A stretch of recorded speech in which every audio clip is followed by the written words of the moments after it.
Isang matinis na sigaw ang sumalubong kay Ara kasabay ng malakas na kalabog ng isang bagay na nabasag. Napapikit siya ng mariin. Ang amoy ng pintura ay humalo sa hangin, masangsang at nakakahilo. Pagmulat niya ng mga mata, isang tanawin ng purong kaguluhan ang bumungad sa kanya. Sa gitna ng napakalawak na sala na mas malaki pa sa buong bahay nila sa Batangas, nagkalat ang mga mansa ng kulay asul at pulang pintura. Isang mamahaling florera ang basag sa sahig, ang mga pira-piraso nito ay nakakalat na parang mga bituin sa madilim na kalangitan. Dalawang bata, isang lalaki at isang babae na halos magkasing edad, ang naghahabulan paikot sa isang eleganteng sofa. Ang kanilang mga damit at mukha ay puno rin ang pintura. "Ibalik mo sa akin yan, Miko." "Akin yan," sigaw ng batang babae, hawak ang isang water gun na walang laman. "Ayoko nga." "Ikaw ang nauna, Mika." "Tinapunan mo ang drawing ko," ganti ng batang lalaki, iwinawasiwas ang isang paintbrush na tumutulo pa. Napatanga si Ara. Nanatili siyang nakatayo malapit sa pinto, ang luma niyang handbag ay mahigpit na hawak sa nanginginig na kamay. Ito ba talaga ang Villa de la Vega? Ang lugar na pinapangarap niyang magiging simula ng bago niyang buhay sa Maynila? Pakiramdam niya ay isa siyang estranghero na napadpad sa isang banyagang planeta. Ang lahat ay napakalaki, napakalamig at napakagulo. "Inay, tatay, tama po kaya ang desisyon kong umalis?" Bulong niya sa sarili. Ang init ng yakap ng kanyang ina bago siya sumakay ng bus kaninang madaling araw ay tila milya-milya na ang layo. Ang kailangan lang niya ay isang disenteng trabaho para makatulong sa pag-aaral ng mga kapatid niya. Iyon lang. Pero hindi niya inaasahan ito. Isang matigas na boses ang pumutol sa kanyang pag-iisip. "Isa ka pa. Anong tinitingin-tingin mo dyan?" Napalingon si Ara sa pinanggalingan ng boses. Sa paanan ng grandiosong hagdanan, nakatayo ang isang batang lalaki na siguro ay mga 12 taong gulang. Nakapamulsa ito at ang mga mata nito ay matalim at puno ng paghamak habang nakatingin sa kanya. "Sino ka?" nauutal na tanong ni Ara. "Ako si Leo," sagot ng bata, hindi man lang umingiti. Sinuri siya nito mula ulo hanggang paa, ang tingin ay tumatago sa kanyang murang bestida at mga luma niyang sapatos. "Ikaw siguro ang bago. Hulaan ko. Hindi ka tatagal ng 1 linggo." Ang bawat salita ay parang maliliit na karayom na tumusok sa puso ni Ara. Ang kaunting pag-asa na baon niya papunta rito ay unti-unting nauubos. Bago pa man siya makasagot, may narinig siyang mahinang pag-iyak. Hindi ito sigaw. Hindi ito hagulgol. Isa itong tunog ng kalungkutan na tila kay tagal ng kinikimkim. Sinundan ni Ara ang tunog at nakita niya ang isang maliit na figura sa ilalim ng isang mamahaling mesa sa gilid. Dahan-dahan siyang lumapit, iniwasan ang mga basag na bubog. Sa ilalim ng mesa, nakaupo ang isang batang babae, mga 4 o 5 taong gulang. Yakap-yakap nito ang kanyang mga tuhod, at ang maliliit niyang balikat ay naiyanig sa bawat hikbi. "Batad." Mahinang tawag ni Ara. "Anong pangalan mo?" Hindi sumagot ang bata. Lalo lang nitong isinubsob ang mukha sa kanyang tuhod. Mahigpit ang yakap niya, na para bang iyon na lang ang natitirang ligtas na lugar sa buong mundo. Naramdaman ni Ara ang pagkirot ng kanyang puso. Sa gitna ng sigawan at kalat, may isang maliit na anghel na tahimik na nalulunod sa sarili niyang kalungkutan. Dahan-dahan siyang lumuhod sa sahig, hindi alintana ang alikabok o ang posibleng bubog. Ipinantay niya ang kanyang mukha sa kinalalagyan ng bata, kahit pamasikip sa ilalim ng mesa. "Ako si Ara," sabi niya sa pinakamalumanay niyang boses. "Hindi kita sasaktan. Gusto mo bang lumabas dyan?" Umiling lang ang bata, hindi pa rin nag-aangat ng tingin. "Huli ka," sigaw ulit ni Miko, at isang unan ang lumipad at tumama sa isang malaking lampara, na umuga-uga at muntik ng mabuwal. Hindi pinansin ni Ara ang ingay. Ang kanyang buong atensyon ay nasa batang babae pa rin. Kinapan niya ang kanyang bulsa at kinuha ang isang maliit na candy, isang bagay na ibinigay sa kanya ng kanyang ina para daw hindi siya malungkot sa biyahe. "Tingnan mo," sabi niya, inilalapit ang candy. "Matamis to, paborito ko to noong kasing edad mo ako." Dahan-dahang nag-angat ng ulo ang bata. Nakita ni Ara ang mga mata nitong namumugto at puno ng luha, ang ilong ay namumula. Ang pangalan ng batang ito ay Sofia, naalala niya mula sa sulat ng ahensya. Ang bunso. Akmang aabuti ni Sofia ang candy ng blag. Isang malakas at mabigat na tunog ang pumailan lang. Bumukas ang malaking pinto sa likuran ni Ara. Isang iglap, tumahimik ang lahat. Ang sigawan ng kambal ay biglang naputol. Ang kanilang mga mata ay nanlaki sa takot. Kahit ang pag-iyak ni Sofia sa ilalim ng mesa ay natigil. Ang tanging maririnig na lang ay ang mabilis na tibok ng puso ni Ara sa loob ng kanyang dibdib. Dahan-dahang lumingon si Ara. Isang matangkad na lalaki ang nakatayo sa may pintuan. Nakasuot ito ng isang plants-adong business suit na tila hindi nababagay sa kaguluhan ng paligid. Ang kanyang buhok ay maayos na nakasuklay pa atras, at ang kanyang mukha ay seryoso, walang bahid ng anumang emosyon, maliban sa mga matang matalim at nanunuot. Siya siguro si Ricardo de la Vega. Ang kanyang amo. Dumaan ang kanyang tingin sa nagkalat na pintura, sa basag na florera, sa kanyang kambal na anak na ngayon ay parang mga estatuang hindi makagalaw at kay Leon na nakatayo sa hagdan. At sa huli, ang mga mata niyang iyon, malamig at mapanuri, ay tumigil sa kanya. Kay Ara, na nakaluhod pa rin sa sahig, isang estranghero sa gitna ng lahat, hawak ang isang pirasong candy. Pakiramdam ni Ara ay biglang bumaba ang temperatura sa buong silid. Napalunok siya, ngunit tila may bumara sa kanyang lalamunan. Gusto niyang tumayo, ngunit ang kanyang mga tuhod ay tila napako sa sahig na gawa sa mamahaling kahoy. Ang bigat ng titig ng lalaki ay parang isang pisikal na bagay na pumipigil sa kanya. Bumuka ang kanyang bibig. Ang boses niya ay kalmado ngunit may bigat. Malalim at walang anumang init. Ano ng kaguluhan ito?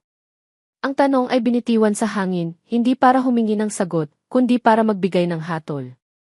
At ang lahat ng bigat nito ay bumagsak sa mga balikat ni Ara, na hindi alam kung paano sisimulang ipaliwanag ang isang sitwasyong kahit siya ay hindi maintindihan. Ang pagod ay isang pamilyar na kumot na bumabalot kay Ricardo de la Vega. Mas mabigat pa ito kaysa sa mamahaling kumot sa kanyang kama, mas malamig pa sa hangin na ibinubuga ng aircon sa kanyang opisina. Ito ay isang pagod na hindi nakukuha sa puyat o sa dami ng trabaho. Ito ay pagod sa kaluluwa. Nang makita niya ang eksena sa sala, walang galit na namuo sa kanyang dibdib. Galit would imply he had energy to spare. Ang naramdaman niya ay ang pamilyar na paglubog ng kanyang puso. Ito na naman. Ang babaeng nasa sahig, si Ara, ay nag-angat ng tingin sa kanya. Sa mga mata nito, nakita ni Rico ang takot. Ang parehong takot na nakikita niya sa mga mata ng lahat ng mga yayang dumaan sa bahay na ito bago sila sumuko at umalis. Sa mga kwarto niyo, utos niya, ang boses ay matigas at walang emosyon. Hindi niya tiningnan ang kanyang mga anak. Ang titig niya ay nanatili sa babae. Mabilis na nagtakbuhan ang kambal paakyat ng hagdan, ang mga yapak ay halos hindi marinig. Si Leo ay matagal nang nawala sa paningin. Si Ara Villanueva ay dahan-dahang tumayo. Ang kanyang bestida ay may bahid ng alikabok, at ang hawak niyang candy ay tila isang walang kwentang bagay sa gitna ng karangyaan ng bahay. Sa opisina ko. Ngayon na, sabi niya bago tumalikod at naglakad patungo sa isang pinto sa dulo ng pasilyo. Hindi niya hinintay ang sagot nito. Alam niyang susunod ito. Palagi silang sumusunod. Sa simula, ang kanyang home office ang kanyang santuwaryo. Dito, ang lahat ay may ayos. Ang mga libro ay nakaayos-ayon sa kulay. Ang mga blueprint ay maayos na nakarolyo. Ang hangin ay amoy mamahaling papel at kape, hindi pintura at gulo. Umupo siya sa kanyang malaking silyang gawa sa katad at marahang hinilot ang kanyang sentido. Sa gilid ng kanyang mesa, may isang picture frame. Nakatalikod dito sa kanya. Dati, nakaharap ito. Dati, ang ngiti ng kanyang yumaong asawa ang una niyang nakikita sa umaga. Ngunit ang ngiting iyon ay naging isang paalala ng lahat ng kanyang pagkukulang. Kaya isang araw, itinalikod na lang niya ito. May kumatok ng mahina sa pinto. Pasok. Pumasok si Ara, ang mga kamay ay magkadaop sa kanyang harapan. Tumayo siya sa gitna ng silid, naghihintay, ang ulo ay bahagyang nakayuko. Tiningnan siya ni Rico.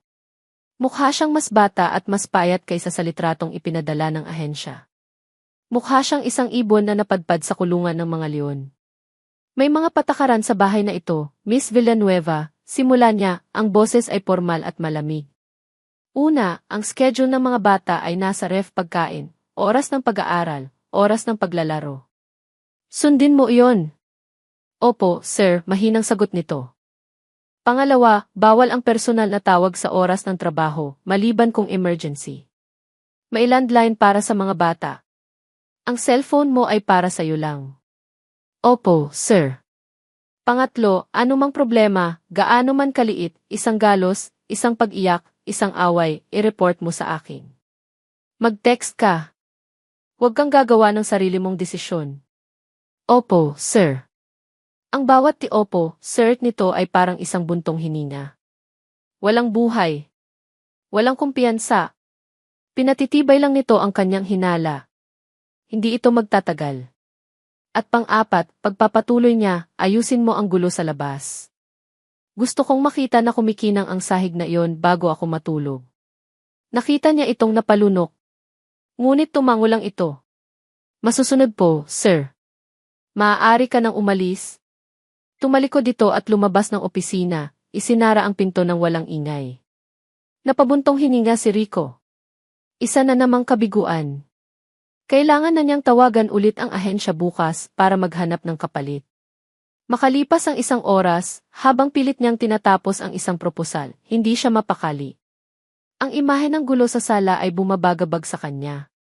Binuksan niya ang kanyang laptop at pinindot ang icon para sa security cameras. Ito ang kanyang paraan para bantayan ang bahay nang hindi kinakailangang harapin ang mga multo na naninirahan dito. Una niyang tiningnan ang sala. Malinis na. Ang sahig ay kumikinang gaya ng iniutos niya. Ang mga unan sa sofa ay maayos na. Tanging ang espasyo kung saan dating nakalagay ang florera ang nagpapaalala sa gulo kanina. Inilipat niya ang kamera. Kwarto ng kambal. Kwarto ni Leo. Walang mga bata. Siguro ay nasa playroom. At sa kanya inilipat sa kwarto ni Sofia. Doon, sa sahig, sa tabi ng kama ng kanyang bunso, nakaupo si Ara. Si Sofia naman ay nakahiga sa kama, ngunit gising ang mga mata, nakatitig sa kisam. Ano na namang problema ito? Hindi ba niya mapatulog ang bata? Ito na. Ito na ang dahilan para sibakin siya. Akmang tatawagan na niya ito sa intercom nang may marinig siyang isang bagay. Isang mahinang tunog. Itinaas niya ang volume ng speakers sa kanyang laptop. Isang himig. Hindi ito pamilyar na lullaby. Isa itong simpleng kanta na may mga salitang Tagalog na tila galing pa sa malalim na lalawigan. Ang boses ni Ara ay hindi perpekto, hindi tulad ng mga boses na naririnig sa radyo. Ngunit ito ay malumanay. At puno ng lambing. Tahan na, munting bituin. Ang buwan ay darating. Dadalhin sa panaginip. Ang pag-ibig na nais makamiti. Pinanood ni Rico ang screen, hindi makapaniwala. Hinahaplos ni Ara ang buhok ni Sofia habang kumakanta. At si Sofia. Si Sofia, na laging kailangan ng pampatulog na gamot na nireseta ng doktor. Si Sofia, na laging binabangungot. Si Sofia, na hindi niya kayang patahanin gaano man niya subukan. Dahan-dahang pumipikit. Ang mga kamay na kanina ay mahigpit na nakakuyom sa kumot ay unti-unting lumuwag. Isang maliit na ngiti ang sumilay sa mga labi ng kanyang anak. Isang ngiti na matagal na niyang hindi nakikita. Napatitig si Rico sa screen. Ang proposal. Ang mga deadline. Ang pagod. Lahat ay biglang naglaho. Ang babaeng ito ang babaeng inakala niyang mahina at walang binatbat ay nagawa ang isang bagay na hindi niya nagawa sa loob ng 2 taon. Nagdala ito ng kapayapaan sa kwarto ng kanyang anak. Pinatay niya ang monitor. Natahimik ang kanyang opisina. Ngunit sa loob niya, isang bagay ang nag-iingay. Isang bagay na hindi niya maintindihan. Isang pagtataka. Tumayo siya. Hindi niya alam kung bakit, ngunit kailangan niyang makita ito. Hindi sa screen. Sa totoong buhay. Binuksan niya ang pinto ng kanyang opisina at lumabas sa pasilyo. Sakto namang lumabas din si Ara mula sa kwarto ni Sofia, isinasara ang pinto ng dahan-dahan. Nagkasalubong ang kanilang mga mata. Nakita niya ang gulat sa mukha nito nang makita siya. Umiwas ito ng tingin tila nagkasala. Hindi nagsalita si Rico. Hindi niya alam ang sasabihin. Ang mga salitang salamat ti o magaling ki ay tila mga banyagang salita na hindi kayang bigkasin ng kanyang bibig. Kaya tumayo lang siya roon sa gitna ng tahimik na pasilyo at tinitigan siya. Hindi na ito ang titig na malamig at mapanuri kanina. Iba na ito ngayon. May halong pagtataka. May kaunting pag-aalinlangan sa sarili niyang paunang husga. Para kay Ara, ang pananahimik ni Rico ay mas nakakakaba kaysa sa sigaw. Napayuko siya, ang mga daliri ay naglalaro sa lailayan ng kanyang damit. Hinihintay niya ang sermon. Hinihintay niya ang mga salitang, bakit ang tagal mo sa loob, o hindi ba't sabi ko i-report mo sa akin ang lahat. Ngunit walang salitang lumabas sa bibig nito. Tanging ang bigat ng presensya nito ang kanyang nararamdaman. Lumipas ang ilang segundo na tila isang oras. Nag-angat siya ng tingin at nakita niyang nakatitig pa rin ito sa kanya. Ang mga mata ay tila sinusubukang basahin ang isang librong nakasulat sa hindi pamilyar na wika. Sir, halos pabulong niyang sabi, hindi na matiis ang katahimikan. May kailangan po ba kayo? Tila doon lang natauhan si Rico. Kumurap ito at ang malamig na maskara ay muling bumalik sa kanyang mukha, ngunit hindi na ito kasing tigas ng dati. May isang maliit na bitak na nabuo dito. Wala, maikling sagot niya. Siguraduhin mong nakakandado ang lahat ng pinto bago ka matulog. Ang kwarto mo ay sa dulo ng pasilyong ito, sa kaliwa. Pagkasabi niyon, mabilis siyang tumalikod at pumasok sa sarili niyang silid, isinasara ang pinto ng may bahagyang kalabog. Naiwan si Ara sa pasilyo, naguguluhan. Hinawakan niya ang kanyang dibdib. Ang kanyang puso ay kumakalabog pa rin, ngunit hindi na dahil sa takot. Dahil sa pagkalito. Ano ang ibig sabihin ng titig na iyon? Bakit pakiramdam niya ay may nakita siyang isang bagay sa likod ng mga matang iyon, isang bagay na kahawig ng kalungkutan? Ipinilig niya ang kanyang ulo. Huwag kang mag-isip ng kung ano-ano, Ara. Ang kailangan niyang gawin ay magtrabaho ng maayos. Mag-ipon. At umuwi. Iyon lang. Ngunit habang naglalakad siya patungo sa kanyang kwarto, hindi niya maiwasang isipin ang lalaking iyon. Ang amo niyang tila may pasa na krus na hindi nakikita ng iba. At ang batang si Sofia, na natulog ng mahimbing sa unang pagkakataon dahil sa isang lumang kanta mula sa probinsya. Siguro, sa kabila ng lahat, may dahilan kung bakit siya napunta sa bahay na ito. Siguro, sa gitna ng lahat ng gulo, mayroon siyang pwedeng ayusin. Nagpasya si Ara bago pa man tumilaok ang mga manok sa Maynila, kung mayroon man. Kagabi, sa kanyang maliit ngunit malinis na kwarto, napag-isipan niya ang lahat. Ang gulo. Ang takot. Ang titig ni Enith de la Vega na parang yelo, na biglang nagkaroon ng kakaibang init. Hindi siya pwedeng sumuko. Hindi para sa sarili niya, kundi para sa pamilya niya sa Batangas. At para kay Sofia, na natulog ng mahimbing sa unang pagkakataon sa mahabang panahon. Kaya ngayong umaga, mayroon siyang plano. Isang sandata na hinding-hindi nabibigo sa kanilang baryo. Pagkain. 4:00 pa lang ng umaga, tahimik na siyang gumapang palabas ng kanyang kwarto. Ang buong Villa de la Vega ay natutulog pa. Ang tanging maririnig ay ang mahinang ugong ng aircon at ang tibok ng sarili niyang puso, isang tambol ng determinasyon. Ang kusina ay malawak at moderno. Nasanay siya sa kusinang dekahoy, ngunit hindi siya natakot. Ang pagluluto ay nasa kanyang dugo. Binuksan niya ang ref, ito ay puno ng mga pagkain na sa litrato niya lang nakikita. Ngunit sa isang sulok, nakita niya ang mga sangkap na pamilyar sa kanya. Itlog. Bawang. Karne. Ngumiti siya. Dito tayo magsisimula. Sinimulan niyang magluto ng almusal. Isang tunay na almusal na Pilipino. Nagluto siya ng maraming sinangag na may maliliit na piraso ng tostado at mabangong bawang.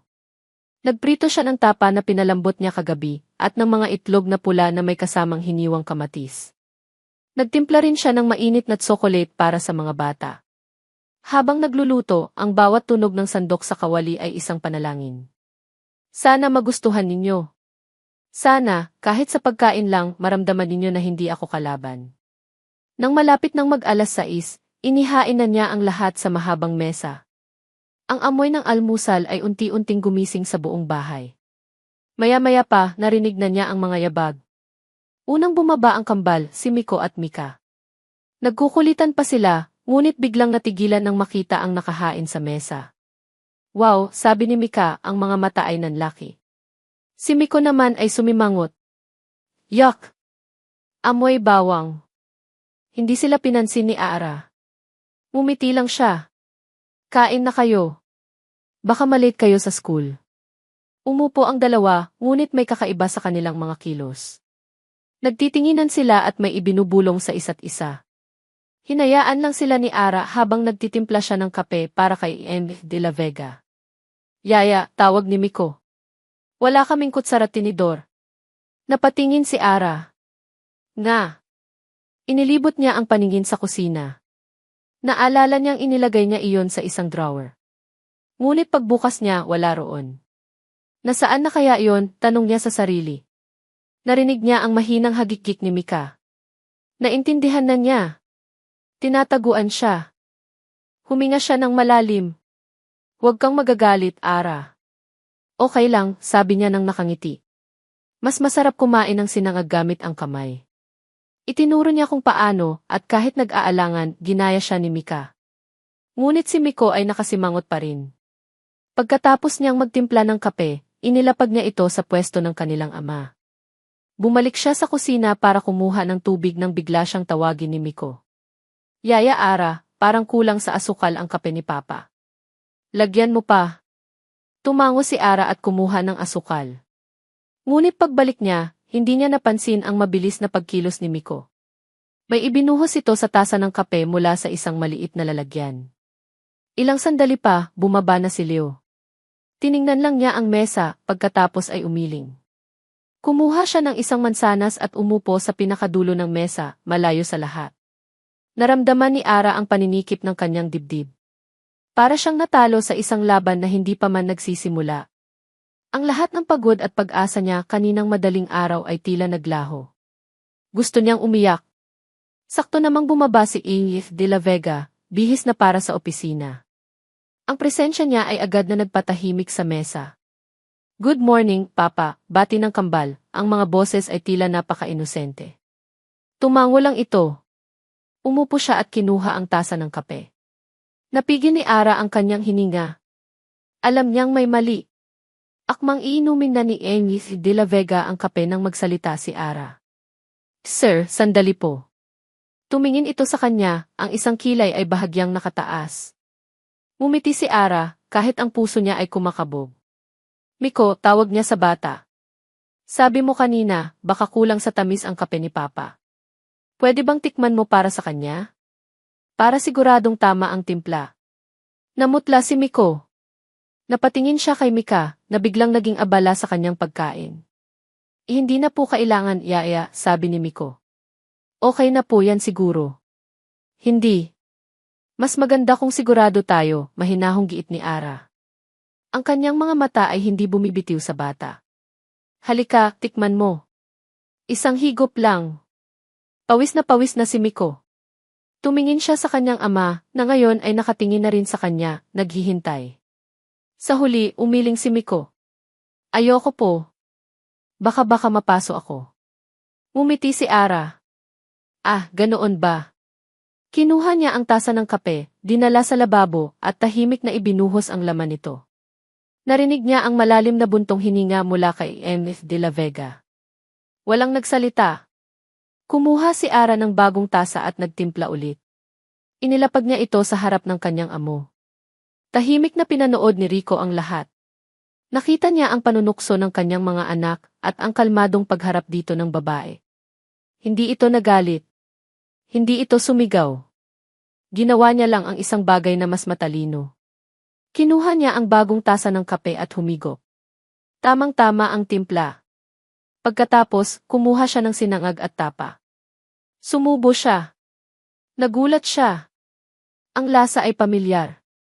Ito ang lasa ng mga almusal na inihahanda ng kanyang ina noong bata pa siya. Isang lasa ng tahanan. Napatingin siya kay Ara, na nakayuko at tahimik na kumakain sa isang sulok ng kusina. Tumayo siya, inayos ang kanyang necktie. Handa na siyang umalis. Lahat sila ay nakatingin sa kanya, naghihintay. Lalo na si Ara. Hindi sabi niya, ang boses ay formal pa rin. Pagkatapos ay tumalikod na siya at naglakad palabas. Ngunit nakita ito ni Ara. Bago pa ito tuluyang makatalikod, nakita niya ang bahagyang pamumula ng mga tainga nito. Isang bagay na hindi niya inaasahan. Isang bagay na mainit. At sa unang pagkakataon sa Villa de la Vega, hindi dahil sa takot o kaba, biglang lumaktaw ang tibok ng puso ni Ara. Isang kakaibang katahimikan ang bumalot sa Villa de la Vega ng gabing iyon. Para kay Ricardo de la Vega, ito ay isang katahimikang hindi nakakabingi, kundi nakakapanatag. Mula sa kanyang opisina, naririnig niya ang mahinang tunog ng telebisyon mula sa sala kung saan nanonood ang kambal, at ang boses ni Ara na tinutulungan si Leo sa kanyang homework. Si Sofia ay mahimbing nang natutulog, walang niresetang gamot, kundi dahil lang sa isang kanta at sa presensya ng kanilang bagong yaya.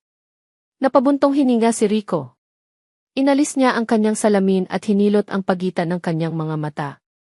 Sa unang pagkakataon sa loob ng 2 taon, umuwi siya sa isang bahay na hindi tila isang war zone. Ang pagkaing inihanda ni Ara para sa hapunan, simpleng tinola, ay nagpainit sa kanyang sikmura at, sa isang paraan na hindi niya maipaliwanag, sa kanyang puso. Pinilit niyang ibalik ang atensyon sa mga blueprint sa kanyang mesa. Ngunit ang kanyang isip ay patuloy na bumabalik sa babae. Sa paraan ng pagngiti nito nang matukso si Miko. Sa paraan ng pag-aalala nito kay Leo. Sa pamumula ng mga tainga niya kaninang umaga. Hindi. Ipinilig niya ang kanyang ulo. Trabaho lang ito. Huwag mong bigyan ng ibang kahulugan. Isang malakas na busina ng sasakyan sa labas ang pumutol sa kanyang pag-iisip. Kumunot ang kanyang noo. Wala siyang inaasahang bisita. Maya-maya pa ay bumukas ang pinto ng kanyang opisina nang walang katok. Kuya! Ang nakababatang kapatid niyang si David de la Vega ay pumasok na parang isang bagyo. Ang mamahalin nitong damit ay bahagyang gusot at ang mukha nito ay gusot din sa pag-aalala. David! Anong ginagawa mo dito? Tanong ni Rico, bahagyang nainis sa biglaang pagdating nito. Anong ginagawa ko dito? Dapat ako ang magtanong yan sa'yo, kuya. Tumawag sa akin si Tita Elena ng ahensya. Sabi niya, hindi mo na daw tinuloy ang paghahanap ng bagong yaya. Totoo ba iyon? Dire-diretsong tanong ni David, hindi man lang huminga. Napabuntong hininga si Rico at sumandal sa kanyang silya. Totoo. Bakit? Halos pasigaw na tanong ni David. Dahil ba sa babaeng probinsyanang iyon? Kuya, ano bang nangyayari sa'yo? Ibaba mo ang boses mo, David. Naririnig ka ng mga bata, mariing sabi ni Rico. Lumapit si David sa mesa, ang mga kamay ay nakalagay sa bewang. Hindi ko maintindihan. 1 linggo pa lang siya dito. Anong alam niya? Nakita ko siya kanina pagpasok ko, tinutulungan si Leo. Tinitingnan niya ang pamangkin ko na parang pamilya niya. At masama ba yon? Kalmadong tanong ni Rico. Masama yon, giit ni David. Dahil hindi siya pamilya. Isa siyang estranghero. Hindi natin alam kung saan siya galing, kung anong mga intensyon niya. Tumayo si Rico, ang pasensya ay unti-unti nang naubos.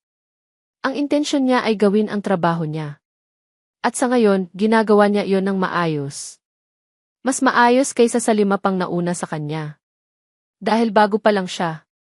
Ganyan lahat sila sa simula, kuya. Mabait, masipag.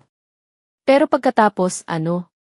Kuya, naaalala mo ba kung anong nangyari noon? Ang tanong na iyon. Ang mga salitang iyon. Biglang nanlamig ang hangin sa pagitan nilang magkapatid. Ang nakaraan ay isang multo na laging nagpaparamdam, at si David ang laging nagbubukas ng pinto para dito. Huwag mong isali si Amelia dito, malamig na sabi ni Rico. Ang boses niya ay nagbago, naging kasing talim ng bubog. Hindi ko maiwasan, kuya. Kasi nakikita ko na naman ang pattern. Isang babaeng simple, galing sa labas ng mundo natin, ipapasok mo dito sa kulungang to, hindi mo ba nakikita? Pinahihirapan mo lang siya, at inilalagay mo sa panganib ang sarili mo at ang mga bata. Ano bang sinasabi mo, David? Si Ara ay isang yaya. Si Amelia ay asawa ko. Magkaiba iyon. Magkaiba ba talaga, kuya? O ginagawa mo lang ulit ang parehong pagkakamali? Sa kabilang banda ng pader, sa sala, naririnig ni Ara ang pagtataas ng boses. Hindi niya maintindihan ang lahat ng salita, ngunit malinaw ang tensyon. Mga bata, umakyat na kayo sa taas. Oras na para mag-toothbrush, sabi niya sa kambal, ang ngiti ay pilit. Agad namang sumunod ang dalawa. Tumingin siya kay Leo. Tulungan na kita dyan sa assignment mo, alok niya. Umiling si Leo. Tapos na ako. Kaya ko na to. Tumayo ito at nagsimulang magligpit ng gamit, ngunit ang mga mata nito ay nakatuon sa direksyon ng opisina ng kanilang ama. Naiwan si Ara sa sala. Gusto niyang umalis, bigyan sila ng privacy. Ngunit ang kanyang mga paa ay tila nakapako. Narinig niya ang boses ni Englith de la Vega, mas malakas na ngayon. Wala kang alam sa nararamdaman ko, David. Wala. Kuya, ako ang kasama mo noong nangyari ang lahat. Ako ang nakakita sa'yo kung paano ka nawasak. Ayoko lang makita kang masaktan ulit. At ayokong makita ang mga pamangkin ko na masaktan pa. May nabasag sa loob ng opisina. Isang tunog ng salamin na tumama sa sahig. Napasinghap si Ara. Ang kanyang kamay ay napahawak sa kanyang bibig. Pagkatapos, isang nakabibinging katahimikan. Pagkaraan ng ilang sandali, bumukas ang pinto ng opisina. Lumabas si David, ang mukha ay namumula sa galit at frustration. Nagtama ang kanilang mga mata. Tiningnan siya ni David mula ulo hanggang paa, ang mga mata ay puno ng galit at awa. Ang mundong ito ay hindi para sa iyo, sabi nito sa kanya, ang boses ay mahina ngunit puno ng babala. Sasaktan mo lang sila. At sa huli, ikaw ang masisira. Pagkasabi niyon, nilagpasan siya nito at mabilis na lumabas ng bahay. Narinig ni Ara ang malakas na pagsara ng pinto, na sinundan ng tunog ng paalis na sasakyan. Naiwan si Ara sa gitna ng sala, nanginginig. Ang mga salita ni David ay umalinggaw sa kanyang isipan. Sasaktan mo lang sila. Ikaw ang masisira. Ano ang ibig sabihin nito? Anong nakaraan ang pinag-uusapan nila? Anong nangyari kay Imrek Amelia de la Vega? Dahan-dahan siyang lumapit sa pinto ng opisina ni Englith de la Vega, na bahagyang nakaawang. Nag-aalangan siyang kumatok. Sir, mahina niyang tawag. Okay lang po ba kayo? Walang sagot. Sumilip siya sa loob. Ang ilaw ay nakabukas pa rin. Nakita niya si Englith de la Vega, nakatalikod sa pinto, nakatayo sa harap ng bintana at nakatingin sa kadiliman sa labas. Ang kanyang mga balikat ay tila mas mabigat kaysa dati. Sa sahig, malapit sa kanyang mesa, nakita ni Ara ang nabasag na picture frame. Ang larawan sa loob nito ay nakataob, ngunit nakikita niya ang gilid ng isang damit pangkasal. Ang puso ni Ara ay napuno ng awa.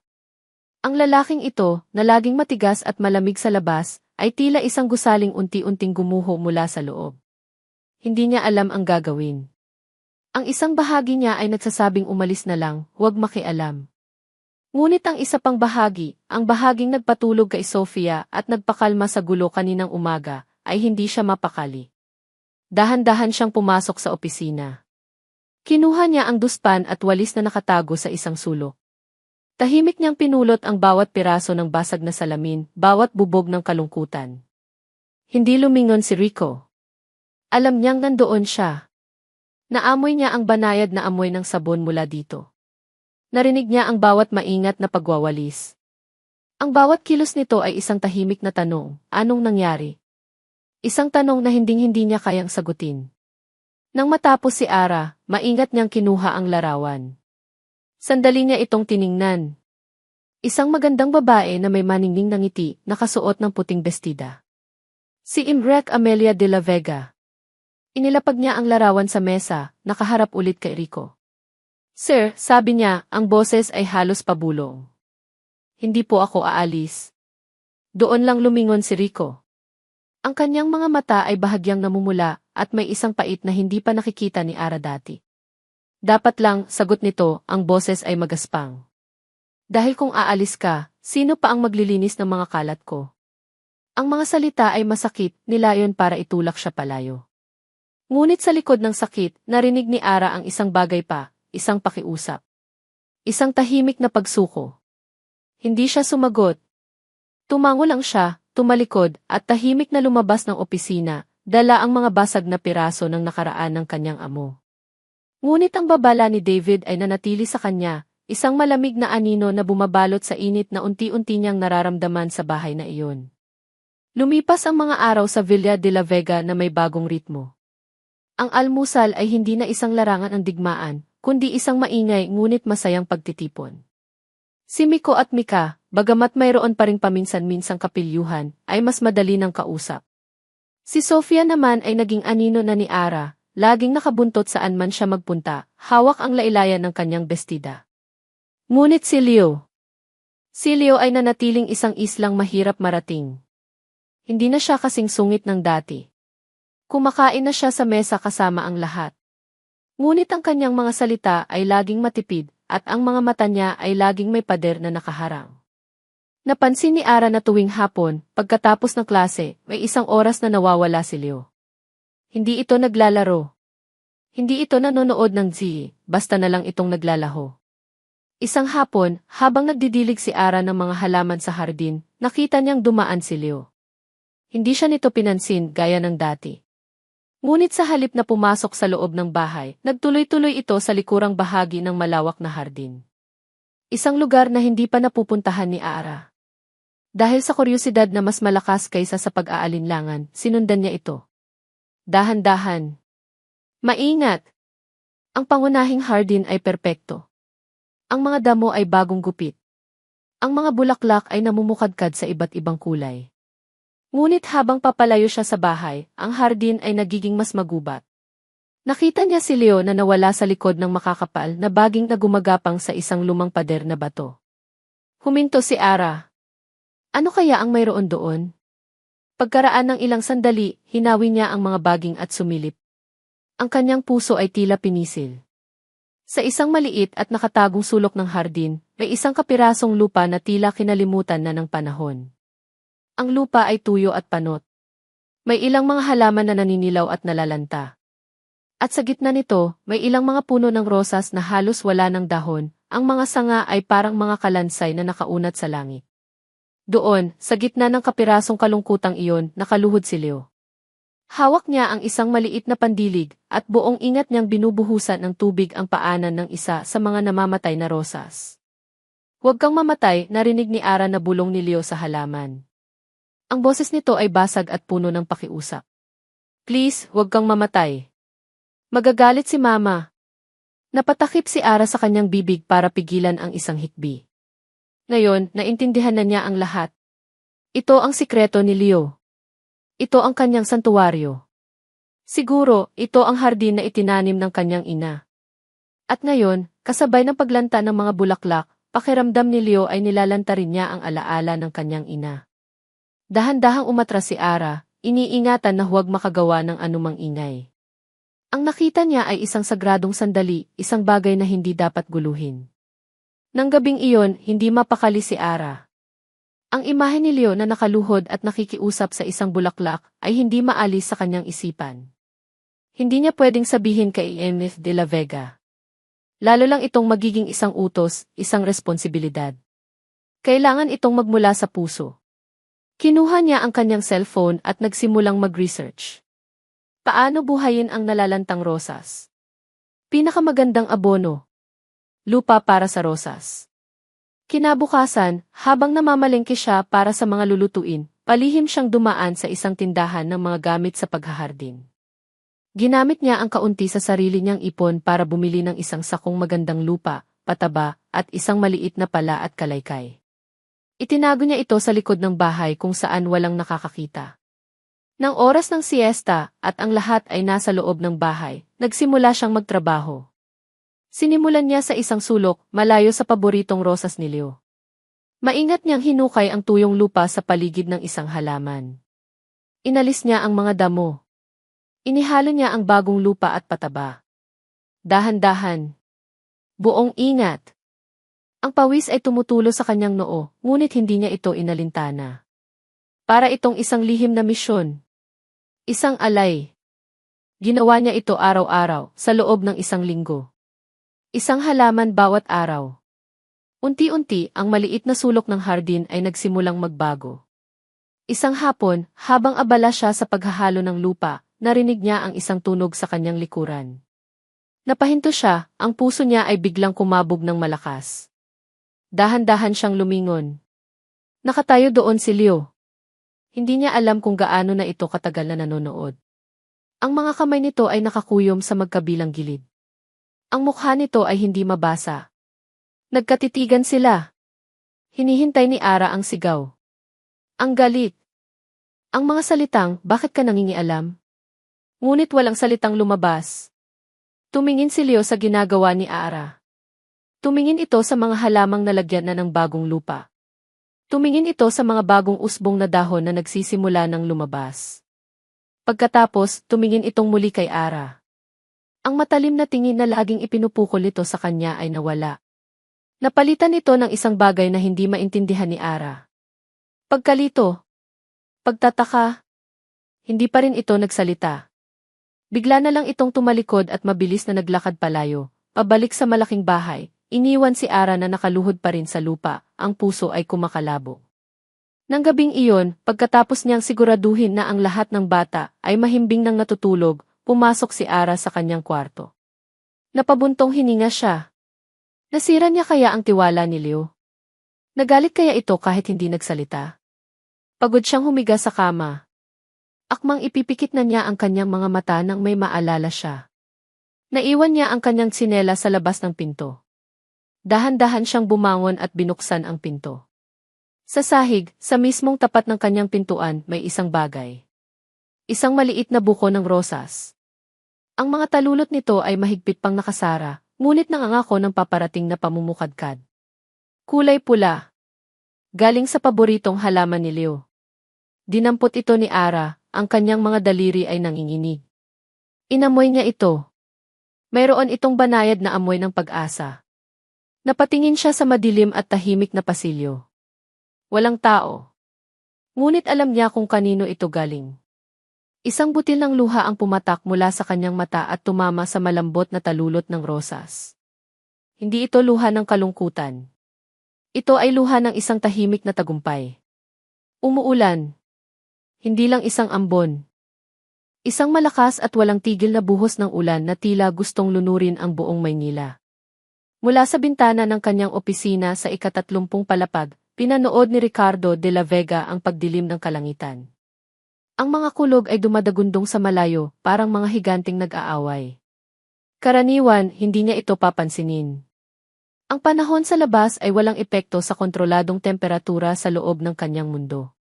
Ngunit ngayon, iba. Naalala niya ang takot sa mga mata ni Sofia tuwing kumukulog. Naalala niya kung paano nagiging mas magulo ang kambal kapag hindi makalabas ng bahay. Tumingin siya sa kanyang relo. 4:00 pa lang ng hapon. Marami pa siyang kailangang tapusin. Ngunit isang imahe ang biglang pumasok sa isip niya, si Ara, mag-isang sinusubukang pakalmahin ang 4 na batang tila maliliit na ipu-ipo. Napabuntong hininga siya. Sa unang pagkakataon sa mahabang panahon, mas malakas ang hila ng kanyang tahanan kaysa sa kanyang trabaho. Cancel the 5 o'clock meeting, sabi niya sa kanyang sekretarya sa intercom. I'm going home. Ang biyahe pa uwi ay mabagal. Ang kalsada ay ilog.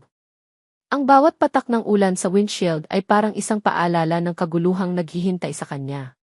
Ngunit habang papalapit siya sa Villa de la Vega, hindi na bigat ang kanyang nararamdaman, kundi isang kakaibang pag-asam. Nang iparada niya ang kotse, napansin niyang madilim ang buong bahay. Siguro ay nanonood sila ng pelikula. Dahan-dahan siyang pumasok, iniiwasan na makagawa ng ingay. Ang sumalubong sa kanya ay hindi katahimikan. Tawanan. Mahinang tawanan na may kasamang mga hagikik. Sinundan niya ang tunog papunta sa sala, at ang nakita niya ay nagpahinto sa kanya sa kinatatayuan. Sa gitna ng sala, may isang tikuta na gawa sa mga kumot na ipinatong sa mga silya. Sa loob nito, nagliliwanag ang ilaw mula sa isang flashlight. At mula sa loob, naririnig niya ang boses ni Ara. At pagkatapos, ang matapang na prinsipe ay umakyat sa tor para iligtas ang prinsesa mula sa dambuhalang dragon. Hindi dragon yon, Yaya. Kulog yon, sabi ni Miko. Na. Ang lakas ng kulog, segunda ni Mika. Narinig niya ang mahinang boses ni Leo. Hindi nakakatakot ang kulog. Hangin lang yan na mabilis gumalaw. Tama si Kuya Leo, sabi ni Ara, ang boses ay malambing at puno ng katiyakan. At hindi tayo dapat matakot, kasi magkakasama tayo dito sa ating mahiwagang kuta. Walang makakapasok na kulog dito. Napangiti si Rico nang hindi namamalayan. Sumilik siya sa siwang ng mga kumot. Nakita niya ang kanyang 4 na anak na magkakasamang nakaupo. Ang kanilang mga mukha ay nagliliwanag sa ilaw ng flashlight na hawak ni Ara. Ang takot ay napalitan ng pagkamangha. Nakatayo lang siya roon sa dilim, isang estranghero sa sarili niyang bahay, pinapanood ang isang eksenang hindi niya kailanman naisip na posible. Isang eksena ng kapayapaan. Isang eksena ng pamilya. Ito ba ang bahay ko? Tanong niya sa sarili. O ito ang bahay na dapat ay sa amin? Kraboom! Isang malakas na dagundong ng kulog ang yumanig sa buong bahay, sinabayan ng isang kidlat na panandaliang nagpaliwanag sa buong paligid. At biglang namatay ang lahat ng ilaw. Ang tawanan sa loob ng kuta ay napalitan ng maliliit na sigaw ng takot. Brownout, sigaw ni Miko. Yaya, ang dilim, sabi ni Mika. Doon lang kumilos si Rico. Mabilis siyang naglakad patungo sa isang drawer sa kusina at kinuha ang emergency flashlight. Binuksan niya ito at itinutok sa direksyon ng kuta.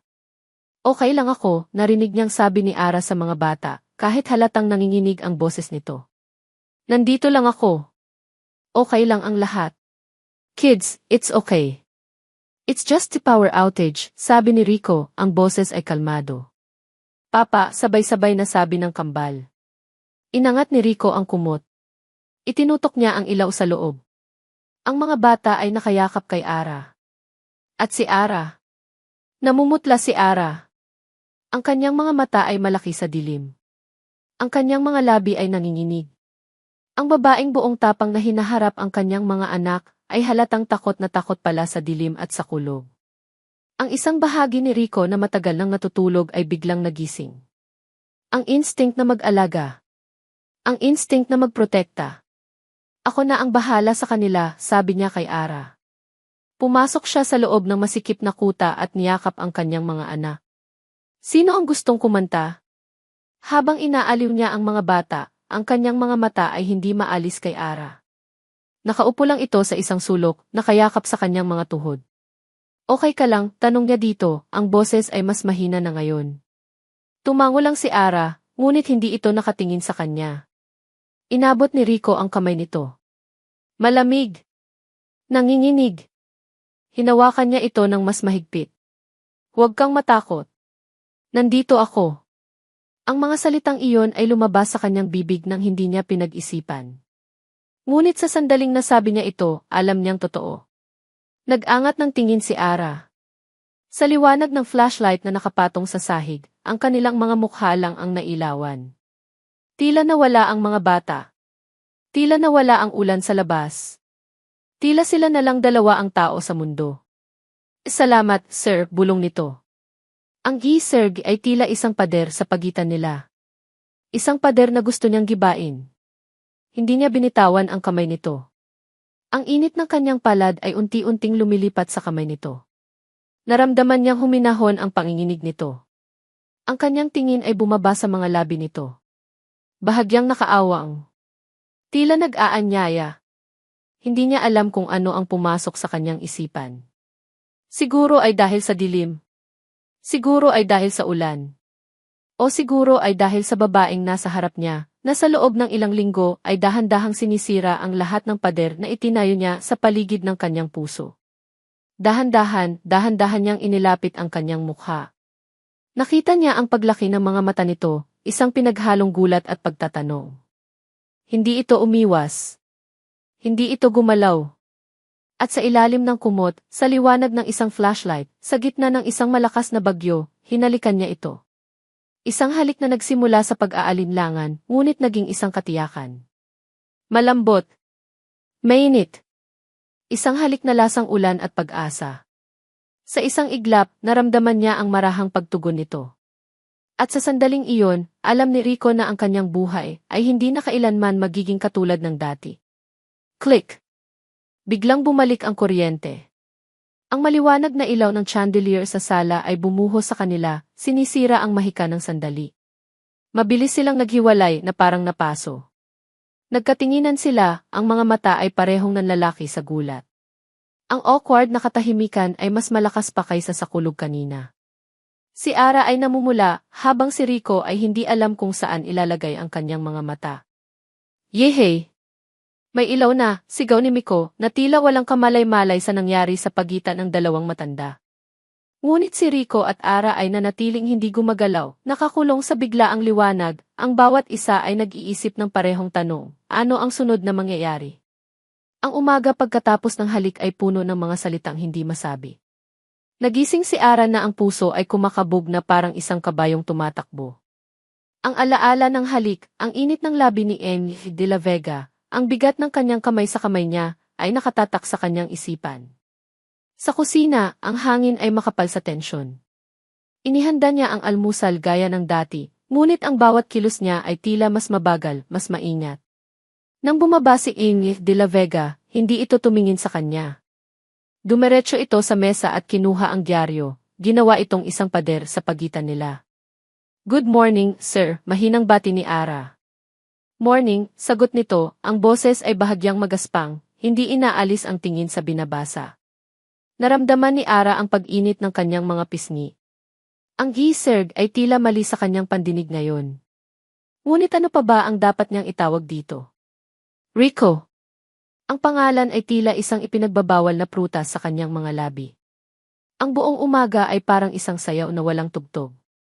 Nag-iiwasan sila ng tingin. Nagkakabanggaan sa makipot na pasilyo at mabilis na humihingi ng paumanhin. Para kay Ara, ang bawat saglit ay isang pinaghalong kilig at kaba. Mayroon bang nagbago?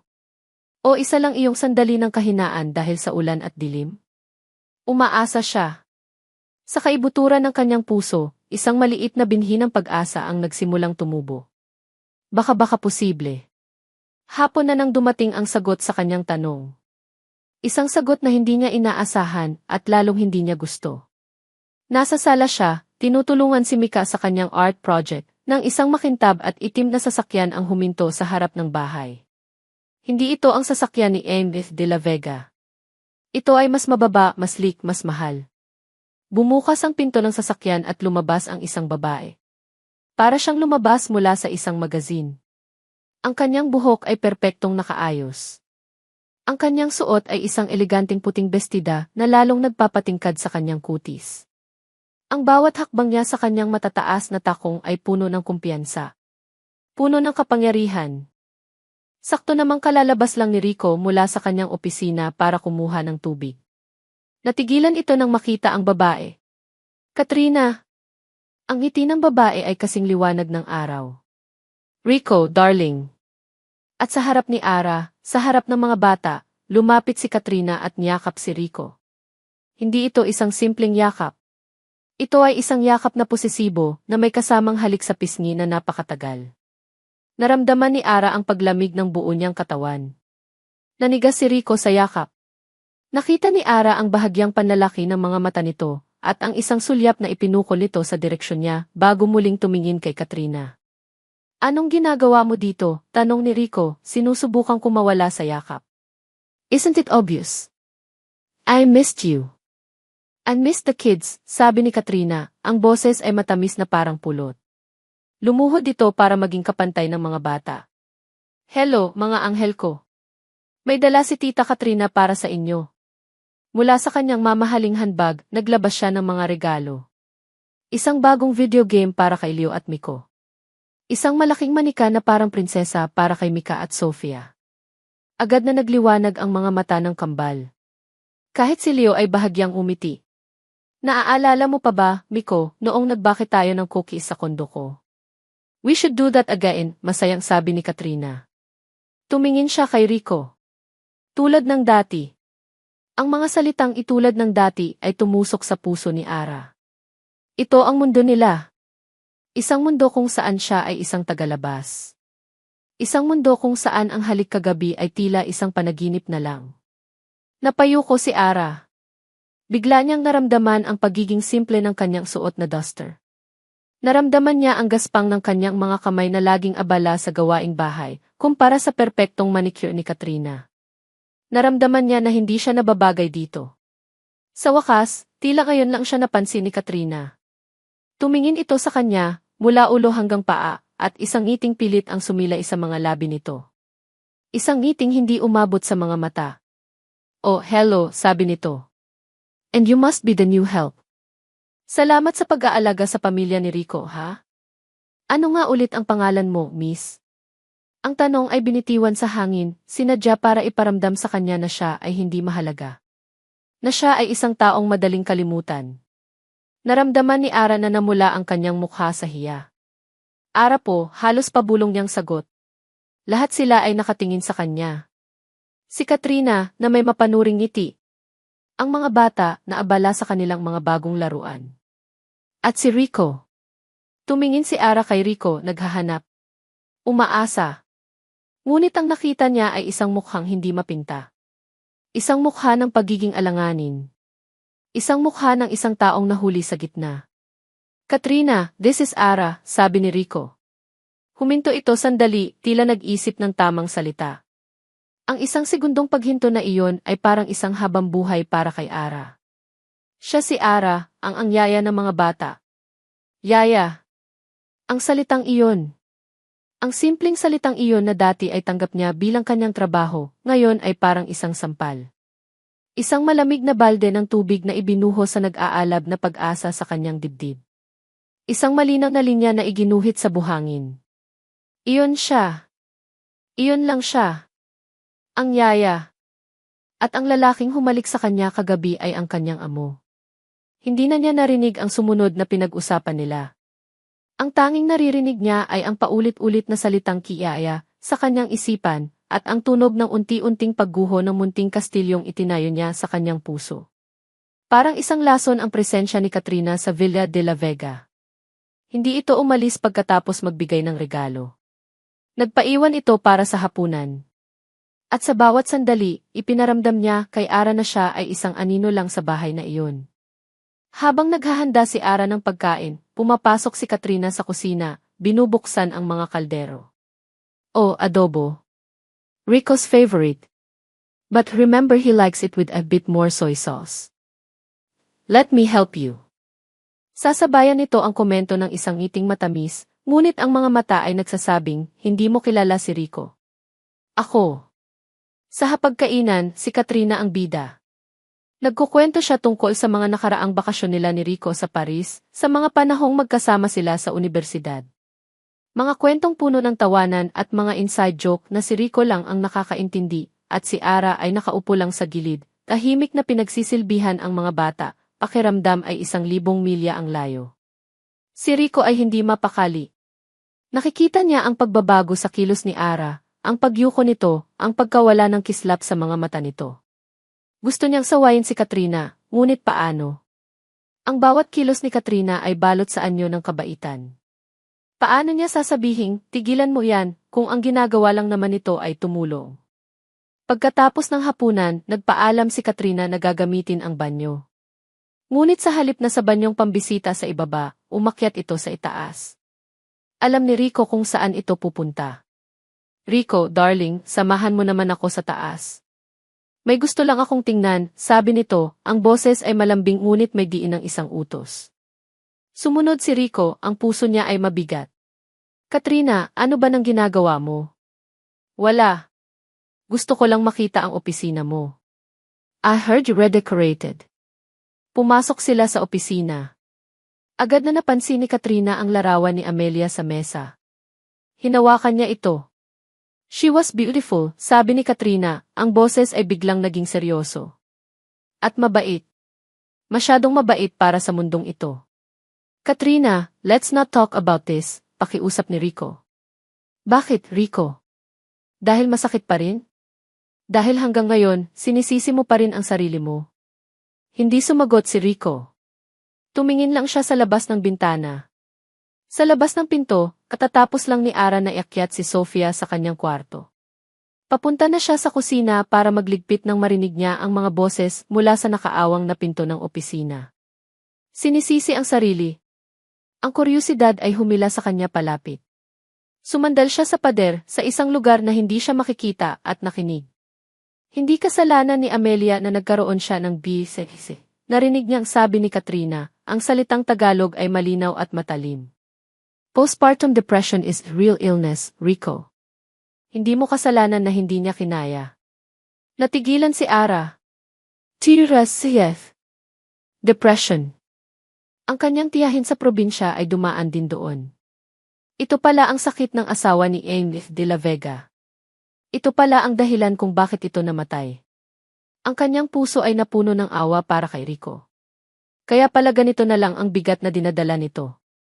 Alam ko yon, Katrina, sagot ni Rico, ang boses ay pagod. Pero sana nandoon ako. Sana napansin ko. Sana di. Sana Rico, malumanay na tanong ni Katrina. At sa kanito binitiwan ang mga salitang sinadya para sa kanya, para sa nakikinig na tainga sa labas. Sana hindi ka na-distract. Sana hindi ka nagkaroon ng nararamdaman para sa iba. Isang matagal na katahimikan. Hindi totoo yan, sabi ni Rico, ngunit ang boses niya ay walang lakas. Rico, nakikita ko kung paano mo tinitingnan ang yaya na yon, sabi ni Katrina. Huwag mong lokohin ang sarili mo. At huwag mong hayaang maulit ang nakaraan. Alam mong hindi mo pwedeng pagsabayin ang pag-aalaga kay Amelia noon at ang nararamdaman mo. At ngayon, ang pag-aalaga sa alaala niya at ang nararamdaman mo para sa babaeng yon. Masakit. Ang bawat salita ay parang isang dagang tumatago sa puso ni Ara. Naintindihan na niya. Si Amy de la Vega ay nagugilty.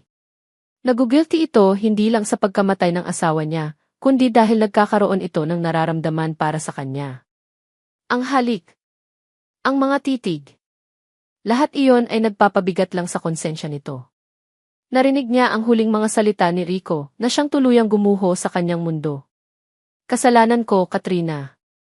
Kasalanan ko lahat. Hindi na niya hinintay marinig ang kasunod. Dahan-dahan siyang umatras, ang mga kamay ay nakatakip sa kanyang bibig para pigilan ang isang hikbi. Bawat hakbang paatras ay parang isang milya. Tumakbo siya. Hindi papunta sa kusina. Hindi papunta sa kanyang kwarto. Tumakbo siya palabas sa likurang pinto, papunta sa hardin. Papunta sa kadiliman. Doon, sa tabi ng hardin ng mga rosas na unti-unti nang bumubuhay, umupo siya sa damuhan at umiyak. Umiyak siya para kay Amelia, ang babaeng hindi niya nakilala, ngunit naramdaman niya ang sakit.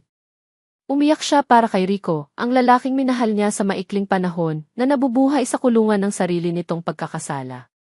At higit sa lahat, umiyak siya para sa sarili niya. Dahil ngayon, alam na niya ang kailangan niyang gawin. Siya ang dahilan ng paghihirap nito. Siya ang multo ng kasalukuyan na bumabagabag sa multo ng nakaraan. Para gumaling si Rico, para matahimik ito, kailangan niyang mawala. Isa siyang pagkakamali na kailangang itama. At ang tanging paraan para itama ito ay ang umalis. Ang desisyon ay parang isang bato na lumulunok sa dibdib ni Ara. Mabigat, malamig, at permanente. Simula kinabukasan, nagtayo siya ng sarili niyang pader. Isang pader na kasing taas at kasing lamig ng pader na nakapalibot sa puso ni Amy de la Vega. Nagsimula ito sa pag-iwas. Sa almusal, inihahanda niya ang lahat, ngunit hindi na siya sumasabay sa mesa. Mananatili siya sa kusina, maghugas ng mga pinaglutuan, ang likod niya ay laging nakaharap sa kanila. Yaya Ara, upo ka dito, tawag ni Mika isang umaga. Marami pa akong gagawin, Mika. Kumain ka na lang, sagot niya, hindi lumilingon. Narinig niya ang pagtahimik ng bata, at ang tunog na iyon ay mas masakit kaysa sa anumang sigaw. Kapag kinakausap siya ni Amy de la Vega, ang kanyang mga mata ay laging nakatuon sa sahig. Ang kanyang mga sagot ay maikli at formal. Opo, sir. Hindi po, sir. Masusunod po. Ang init at kislap sa kanilang mga pag-uusap ay nawala, napalitan ng isang magalang ngunit malayong distansya. Ang distansya sa pagitan ng isang amo at isang katulong. Nararamdaman niya ang titig nito sa kanya. Isang titig na puno ng pagkalito, minsan ay may bahid ng sakit. Ngunit pinipilit niyang huwag itong pansinin. Para ito sa'yo, bulong niya sa sarili. Para hindi ka na mahirapan. Ang pinakamasakit ay ang pagdistansya niya sa mga bata. Ginagawa pa rin niya ang kanyang mga tungkulin, pinapaliguan sila, binibihisan, tinutulungan sa homework, ngunit ginagawa niya ito na parang isang makina. Wala na ang mga kanta. Wala na ang mga kwento. Wala na ang mga yakap na puno ng lambing. Ang bahay ay muling naging tahimik. Ngunit hindi ito ang katahimikan ng kapayapaan. Ito ay ang katahimikan ng isang paparating na bagyo. At si Katrina. Si Katrina ay palaging nandoon. Dumarating ito araw-araw, dala ang matatamis ng ngiti at mga mamahaling regalo. Ginagawa niya ang lahat ng mga bagay na itinigil ni Ara. Siya ang nagbabasa ng kwento kay Sofia. Siya ang nakikipaglaro sa kambal. Siya ang nakikipagtawanan kay Rico. Sa bawat ngiti ni Katrina, nararamdaman ni Ara ang tusok ng lason. Isang hapon, habang naghahanda si Ara ng merienda, pumasok si Katrina sa kusina. "Hi, Ara. Nagbaki ako ng brownies." Rico's favorite, sabi nito, inilalapag ang isang tray ng mabangong brownies sa mesa. "Ay, ano iyang ginagawa mo?" "Smoothie. That's healthy." Tumango lang si Ara, patuloy sa paghihiwa ng saging at mangga. "Para kanino yan?" tanong ni Katrina. "Para po kay Mika," sagot ni Ara. "Oh, right. Siya yung medyo pihikan sa pagkain," sabi ni Katrina. Lumapit ito at sumilip sa blender. "You know, para mas magustuhan niya, lagyan mo ng kaunting peanut butter. Kids love that." Natigilan si Ara. "Naku, ma'am, bawal po. May allergy po si Mika sa mani." Tinaasan siya ng kilay ni Katrina. "Oh, are you sure? Parang Miko is the one with the allergy, hindi si Mika." "Sigurado po ako, ma'am. Nakasulat po sa listahan na ibinigay ni Sir." Nagkibit balikat si Katrina. "Okay, if you say so, you're the yaya, after all." Umupo ito sa isang silya at nagsimulang magbasa ng magazine, ngunit sa gilid ng kanyang mga mata, pinapanood nito ang bawat kilos ni Ara. Naramdaman ni Ara ang titig nito. Bigla siyang kinabahan. Maingat niyang inilagay ang lahat ng sangkap sa blender. Saging, mangga, gatas, yogurt. Walang mani. Siguradong sigurado siya. "Mika. Merienda," tawag ni Ara. Biglang tumayo si Katrina. "Oh, let me. Ako na ang magdadala. Mukhang pagod ka na." Bago pa man makatanggi si Ara, kinuha na ni Katrina ang baso ng smoothie at lumabas ng kusina. "Here you go, sweetie. Tita Katrina made this extra special for you." May kung anong kaba ang gumapang sa dibdib ni Ara, ngunit ipinagsawalang bahala niya ito. "Guni-guni mo lang yan," sabi niya sa sarili. Makalipas ang 15 minuto, narinig niya ang sigaw. "Rico! Oh my God, Rico, come here. Quick!" Nagmamadaling lumabas si Ara mula sa kusina. Ang nakita niya ay nagpatigil sa pagtibok ng kanyang puso. Si Mika ay umiiyak. Ang mukha nito ay namumula at may mga pantal. Kinakamot nito ang kanyang lieg at mga braso. "Anong nangyari?" sigaw ni Rico, nakalalabas lang mula sa kanyang opisina. "It's the smoothie." Uminom lang siya ng smoothie at bigla na lang siyang nagkaganyan, sabi ni Katrina, ang boses ay puno ng pag-aalala. Agad na binuhat ni Rico si Mika. "Dalhin niyo ako ng gamot niya. Bilis!" Tumingin si Rico kay Ara. Ang mga mata nito ay nanlilisik sa galit. Isang galit na mas masahol pa sa nakita niya noong unang araw. Ito ay galit na may kasamang pagkabigo. "Ara! Anong inilagay mo dito?" tanong niya, ang boses ay mababa at nanginginig. "O wala po, sir. Prutas lang po at gatas," nauutal na sagot ni Ara. "Don't lie to me," sigaw ni Rico. "Mika is allergic to peanuts." "Wala po akong inilagay na mani, sir. Pangako po." Tumingin si Katrina kay Rico, ang mukha ay puno ng pagkukunwaring awa. "Rico, I don't want to cause any trouble, pero kanina sa kusina, I think I saw her." May kinuha siyang garapon ng peanut butter. "Akala ko para sa sandwich ni Leo. Hindi ko naman alam na ilalagay niya pala sa smoothie ni Mika." "Hindi po totoo yan," sigaw ni Ara, ang luha ay nagsisimula ng mamuo sa kanyang mga mata. Tumingin siya kay Rico, nagmamakaawa. "Sir, maniwala po kayo sa akin." Ngunit ang nakita niya sa mga mata ni Rico ay isang pader na mas mataas pa kaysa dati. Isang pader na gawa sa galit at pagkadismaya. As trusted you, sabi ni Rico, ang bawat salita ay parang isang sampal. Ang mga anak ko ang ipinagkatiwala ko sa'yo. Isang bagay lang ang hinihili ko, sundin mo ang mga patakaran ko. Kahit yon, hindi mo pa magawa. Hindi na nakasagot si Ara. Paano niya ipagtatanggol ang sarili? Si Katrina laban sa kanya? Isang kaibigan laban sa isang yaya? Alam na niya kung sino ang paniniwalaan nito. At sa totoo lang, isang bahagi niya ang nagsasabing tama lang ito. Kasalanan ko. Kahit hindi ako ang naglagay, kasalanan ko pa rin. Dahil nandito ako. Umiiyak siyang tumalikod at tumakbo papunta sa kanyang kwarto. Iniwan si Rico na karga ang umiiyak na si Mika at si Katrina na may isang bahagyang ngiti ng tagumpay sa kanyang mga labi. Nang gabing iyon, kumatok si Katrina sa kwarto ni Ara. Binuksan ito ni Ara, ang kanyang mga mata ay mugto pa rin. Ngumiti si Katrina. Isang ngiting malamig at walang anumang kabaitan. Lumapit ito at bumulong, ang mga salita ay parang isang ahas na gumagapang sa kanyang tainga. Hindi ka nababagay dito. Umalis ka na bago pa may masamang mangyari. Pagkasabi niyon, tumalikod ito at umalis. Iniwan si Ara na nakatayo sa dilim, nanginginig, hindi sa takot, kundi sa isang malamig na katotohanan. Tama si Katrina. Kailangan na niyang umalis. Hindi mapakali si Rico. Nakaupo siya sa kanyang opisina, ngunit ang mga numero sa blueprint sa kanyang harap ay lumalabo at walang kahulugan. Ang isip niya ay nasa labas, sa bahay na muling naging malamig at malungkot. Galit pa rin siya dahil sa nangyari kay Mika kahapon. Ngunit sa ilalim ng galit, mayroong isang bagay na mas malalim, isang pagkalito na may kasamang sakit. Ang Ara na nakilala niya, ang babaeng matyagang nag-alaga sa hardinilyo, ang babaeng kumanta para patulugin si Sofia, ang babaeng hinalikan niya sa ilalim ng ulan, ay biglang nawala. Napalitan nito ng isang estrangherong gumagalaw sa kanyang bahay, na may mga matang laging nakayuko at mga sagot na laging formal. Baka tama si David, sabi ng isang bahagi ng kanyang isipan. Baka nagkamali ako ng tiwala. Pero bakit? Tanong naman ng kabilang bahagi. Bakit ngayon? Biglang bumukas ang pinto ng kanyang opisina. Si Katrina. Ang mukha nito ay balisa at namumutla. Rico. Oh, thank God, you're here, sabi nito, ang boses ay nanginginig.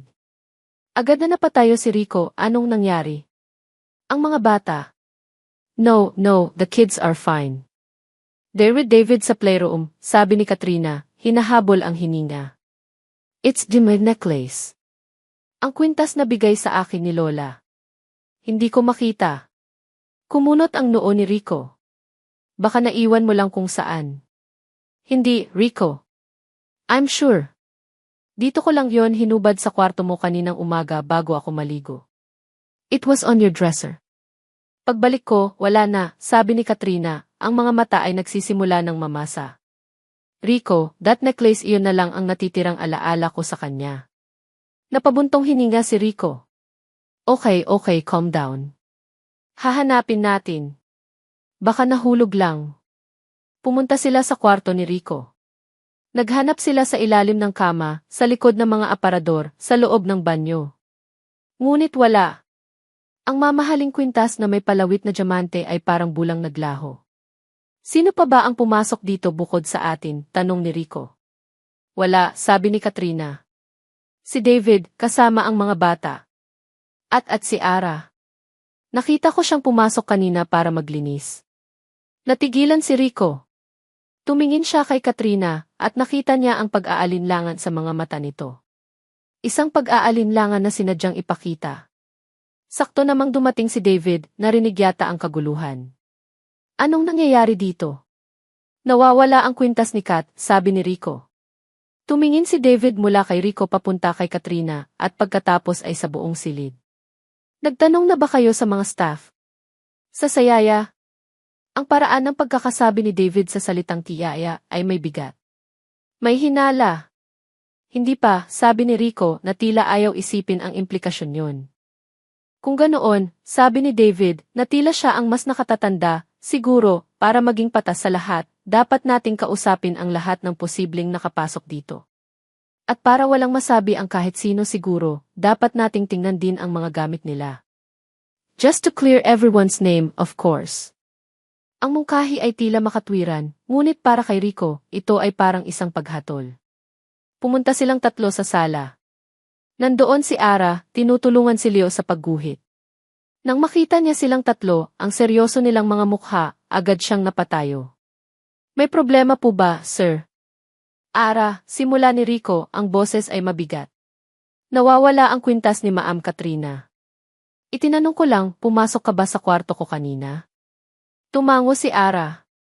Opo, sir. Naglinis po ako, gaya ng bilin ninyo. May nakita ka bang kwintas sa ibabaw ng dresser? Umiling si Ara. Wala po, sir. Wala po akong napansin. Nagkatinginan si Rico at David. Ara, sabi ni David, ang boses ay malumanay ngunit may talim. Para lang maging malinaw ang lahat at walang mapagbintangan, okay lang ba sa'yo kung tingnan namin ang kwarto mo? At ang mga gamit mo? Namutla si Ara. Tumingin siya kay Rico, ang kanyang mga mata ay nanlalaki, naghahanap ng tulong, ng isang salita ng pagtutol mula dito. Isang salita na magsasabing hindi na kailangan. Nagtitiwala ako sa kanya. Ngunit si Rico ay nanatiling tahimik. Ang isip niya ay naguguluhan. Ang insidente kahapon. Ang biglaang pagbabago ni Ara. Ang pagkawala ng kwintas ngayon. Ang lahat ay tila mga piraso ng isang puzzle na ayaw niyang buuin. Sige po, halos pabulong na sagot ni Ara, ang boses ay basag. Ang pananahimik ni Rico ay isang malinaw na sagot. Isang sagot na nagsasabing hindi na kita pinagkakatiwalaan. Pumunta sila sa kwarto ni Ara.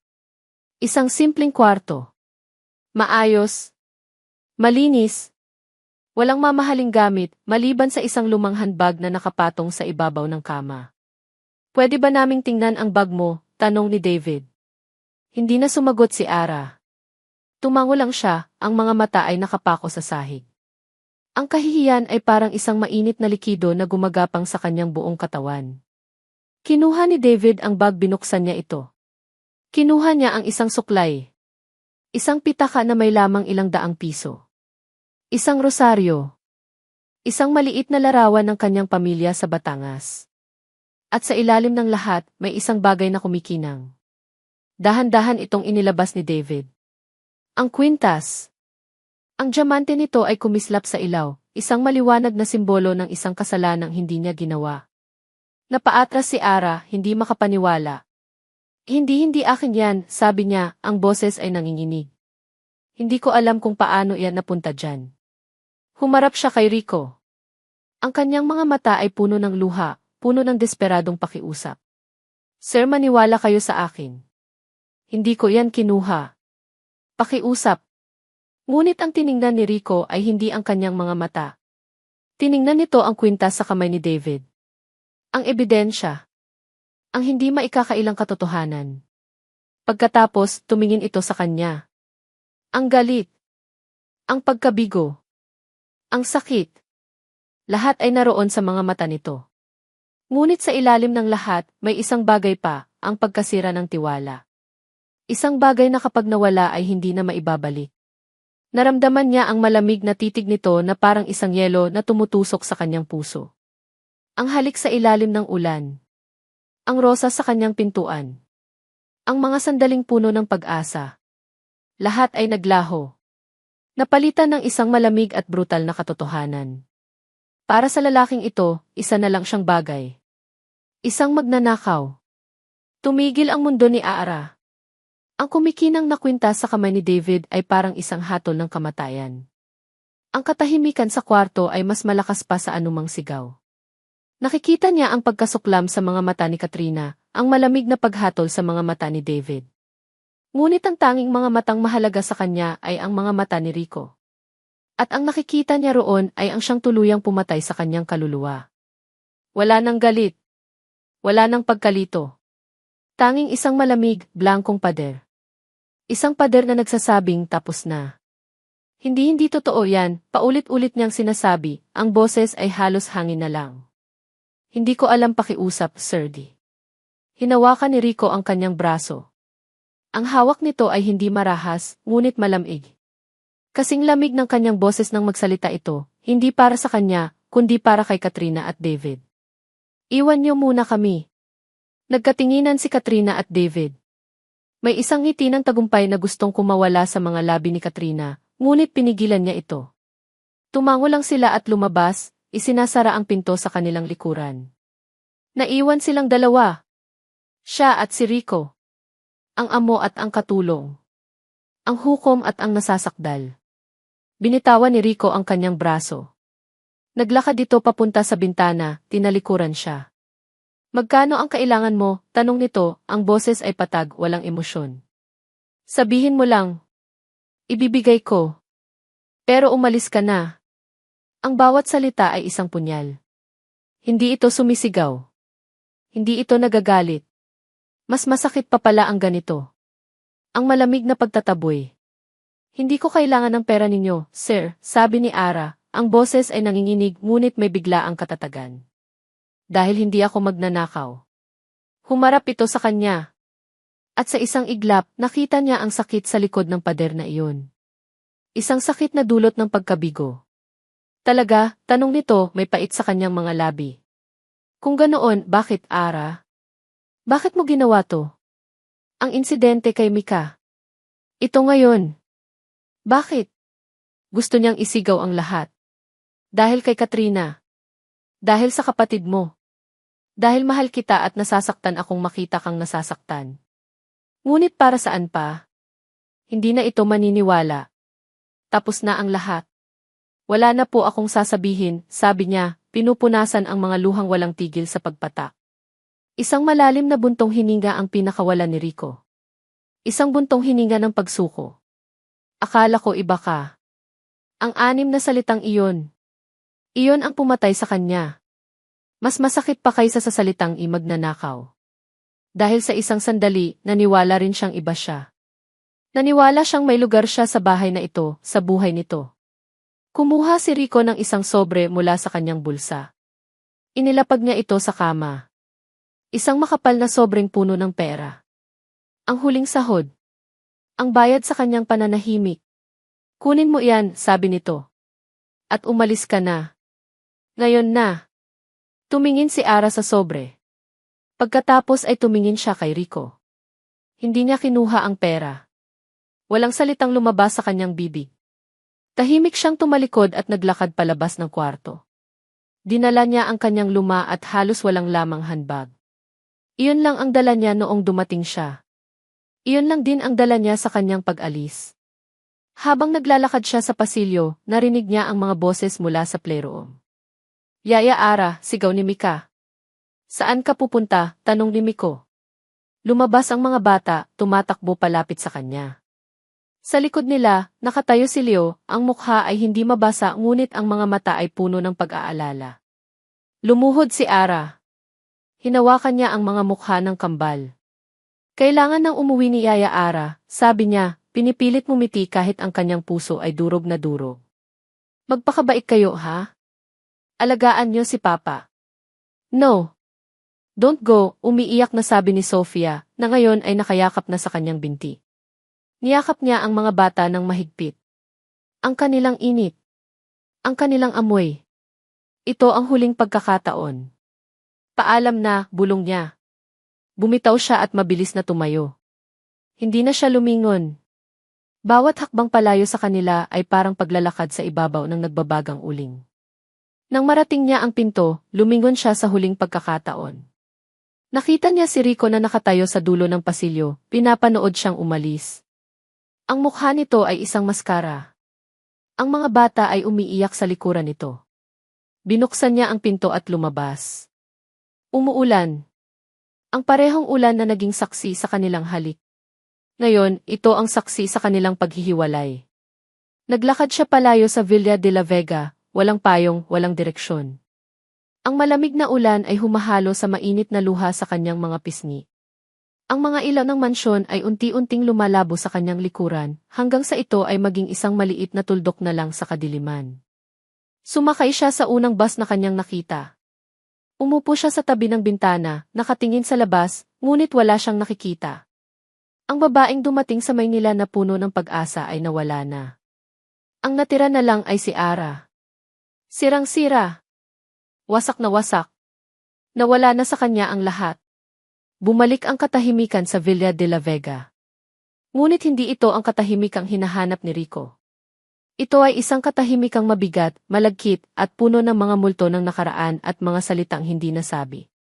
Kinaumagahan, umupo si Rico sa hapagkainan.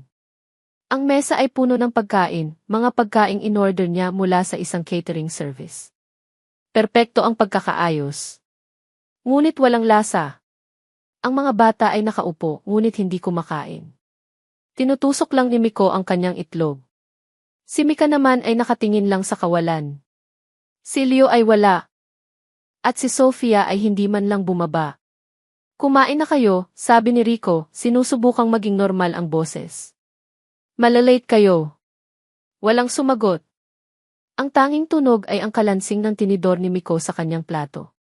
Ang ingay na dati kinaiinisan ni Rico, ang tawanan, ang kulitan, ang sigawan, ay isang bagay na handa niyang ipagpalit sa lahat ng yaman niya ngayon para lang marinig muli. Ang desisyon niyang paalisin si Ara ay dapat sana ay magdulot ng kaayusan. Ngunit ang idinulot nito ay isang kawalan. Isang malaking butas na hindi kayang punan ng pagkain, ng mga laruan, o ng kanyang presensya. Nang hapon na iyon, para takasan ang katahimikan sa loob, naglakad-lakad siya sa hardin. Napadpad ang kanyang mga paa sa nakatagong sulok sa likuran. Ang hardin na dati sikreto ni Leo. Natigilan siya. Ang mga rosas. Namumukadkad ang mga ito. Ang mga halaman na dati naninilaw at nalalanta ay puno na ngayon ng mga lunti ang dahon at mga bukong handa ng bumuka. Ang buong lugar ay puno ng buhay. Puno ng pag-aalaga. Puno ng alaala ni Ara. Lumapit siya sa isang puno ng rosas. Hinawakan niya ang isang malambot na talulot. Isang magnanakaw ba ang gagawa nito? Isang taong pabaya ba ang maglalaan ng oras at pagod para buhayin ang isang bagay na patay na? Isang malaking pagdududa ang nagsimulang gumapang sa kanyang puso. Isang malamig na tinig na bumubulong, nagkamali ka. Nagkamali ka ng malaki. Ipinilig niya ang kanyang ulo. Ang ebidensya ay malinaw. Nakita niya ang kwintas sa bag nito. Tapos ang usapan. Ngunit bakit pakiramdam niya ay siya ang hinatulan? Nang gabing iyon, ang katahimikan ay sinira ng pag-iyak. Ang pag-iyak ni Sofia. Pumasok si Rico sa kwarto nito.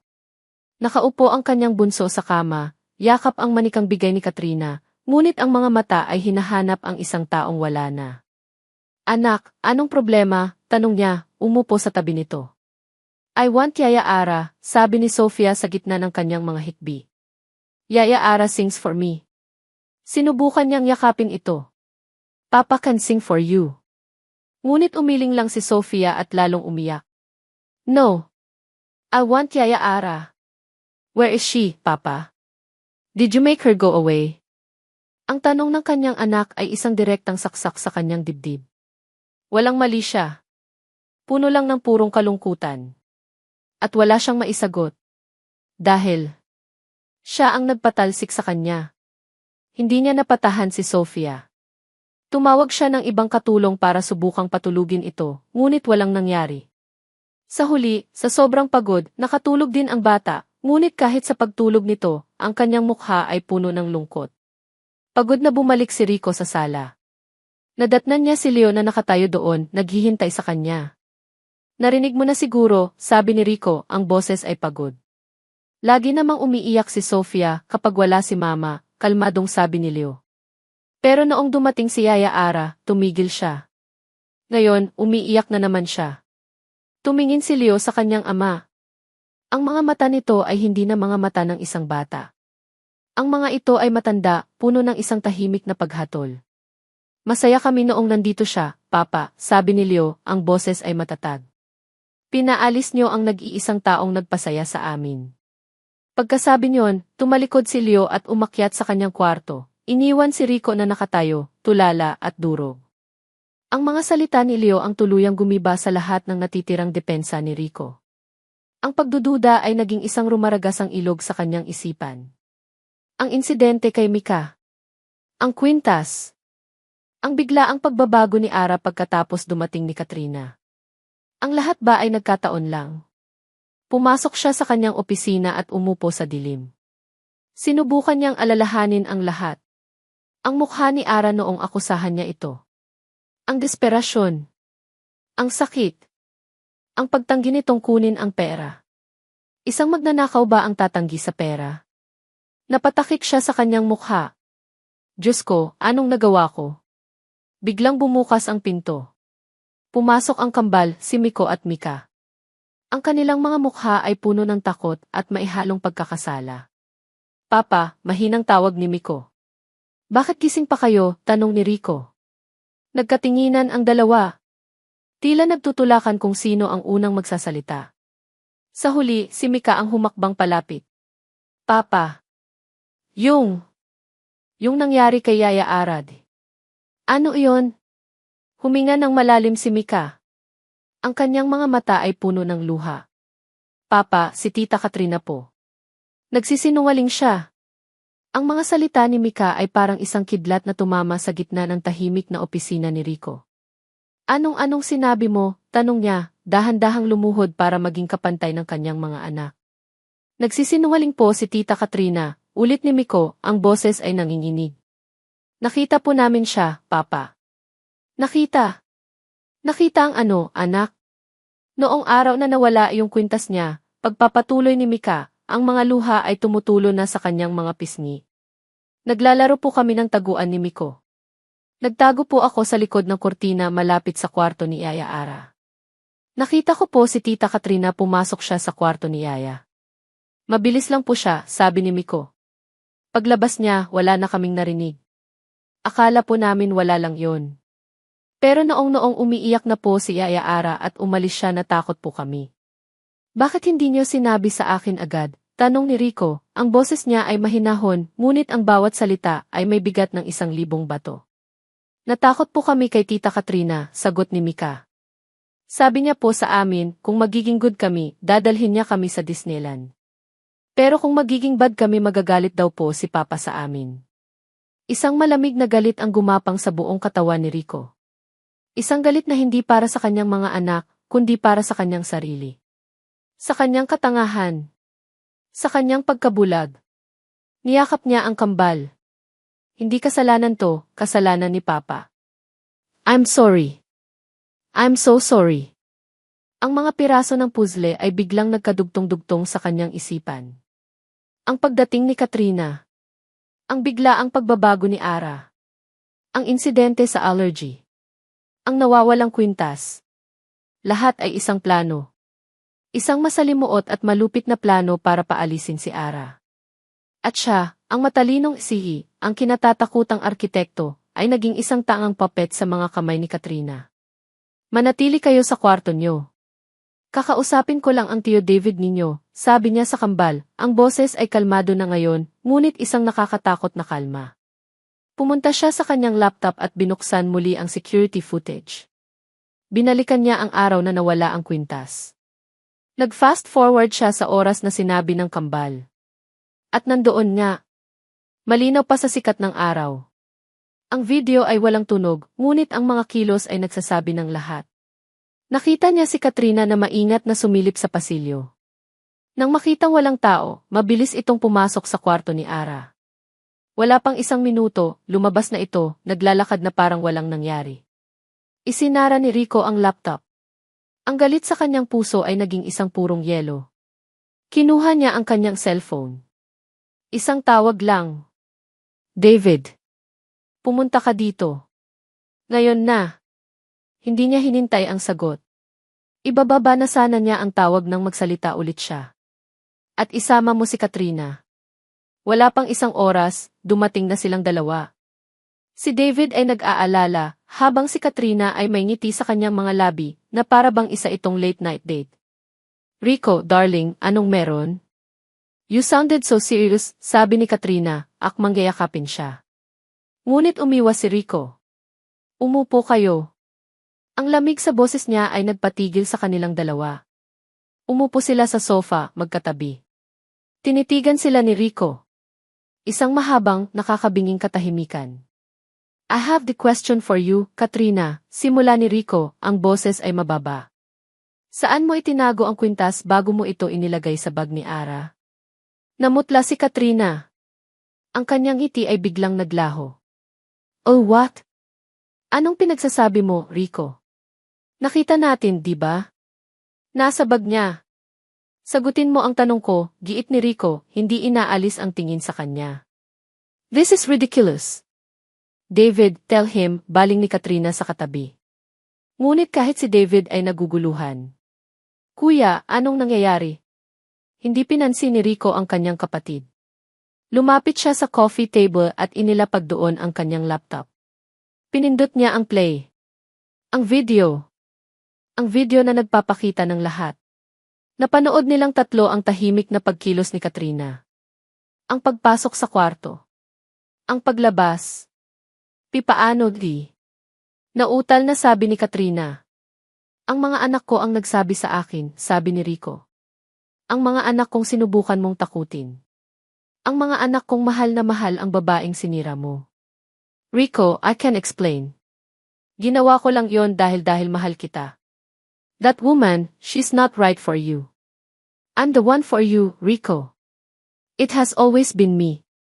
Mahal. Tumawa si Rico, ngunit ang tawa niya ay walang saya. Ito ay puno ng pagkasuklam. Ang tawag dyan ay hindi pagmamahal, Katrina. Obsession. Kasakiman. Sinaktan mo ang mga anak ko. Sinira mo ang isang inosenteng tao. Para sa ano? Para sa isang pangarap na matagal ng patay? Tumayo siya. Get out of my house. Rico, please, pagmamakaawa ni Katrina, lumuluhan na ngayon. I said, yes TVC, sigaw ni Rico, ang boses ay dumagundong sa buong sala. And don't you ever come near me or my children again. Or I swear, Katrina, ipapakita ko ang video na ito sa mga pulis. At sisiguraduhin kong hindi ka na makakakita ng sikat ng araw. Nanginginig na tumayo si Katrina. Tiningnan niya si Rico na maihalong galit at takot bago tumakbo palabas ng bahay. Naiwan si Rico at David sa sala.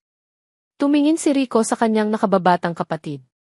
Ang galit niya ay napalitan ng isang malalim na pagkadismaya. At ikaw, sabi ni Rico. Ikaw na kapatid ko. Ikaw na dapat kakampi ko. Naging bulag ka dahil sa takot mo. Ang takot mo ang ginamit niyang sandata laban sa akin. Laban kay Ara. Napayo ko si David, puno ng kahihiyan. Kuya, I'm sorry. Akala ko pinoprotektahan lang kita. Ayoko lang maulit ang nangyari kay Ate Amelia. Si Ara ay hindi si Amelia, sabi ni Rico. At ang pagmamahal ay hindi isang sakit na kailangang iwasan. Nasaktan ako noon. Nawasak. Pero ang ginawa ni Ara, dahan-dahan niya akong binubuo. At anong ginawa niyo? Sinira niyo siya. Isang nakakakilabot na katotohanan ang tumama kay Rico. Ang kasalanan niya ay mas malaki pa kaysa sa pagkakamali ni Katrina at David. Dahil siya, sa huli, ang gumawa ng desisyon. Siya ang humatol. Siya ang nagtaboy sa kanya. Umalis ka na rin, David, sabi ni Rico, ang boses ay pagod na. Kailangan kong mag-isip. Umalis si David nang walang imik, iniwan si Rico sa gitna ng sala na puno ng mga multo ng kanyang mga pagkakamali. Alam na niya ang katotohanan. Ngunit ang katotohanan ay hindi sapat. Kailangan niyang mahanap si Ara. Kailangan niyang humingi ng tawad. Kailangan niyang subukang buuin muli ang babaeng winasak niya. Pero paano? Saan siya magsisimula? Ang tanging alam niya ay ang pangalan ng probinsya nito. Batangas. Tumakbo siya palabas, hindi na nag-abala pang magpalit ng damit. Sumakay siya sa kanyang kotse at pinaandar ito. Wala siyang plano. Wala siyang direksyon. Ang tanging dala niya ay isang desperadong pag-asa at isang pangalang paulit-ulit na sinasambit ng kanyang puso. Ara. Ang dagat sa Batangas ay may ibang kulay. Hindi ito kasing asul ng mga swimming pool sa Maynila. Ito ay mas malalim, mas totoo. Ito ang kulay ng langit sa dapit hapon. Ito ang kulay ng kalungkutan.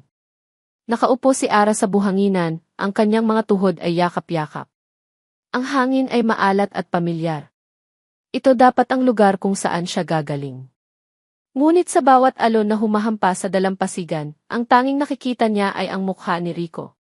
Ang mga mata nitong puno ng pagkabigo. Akala ko iba ka.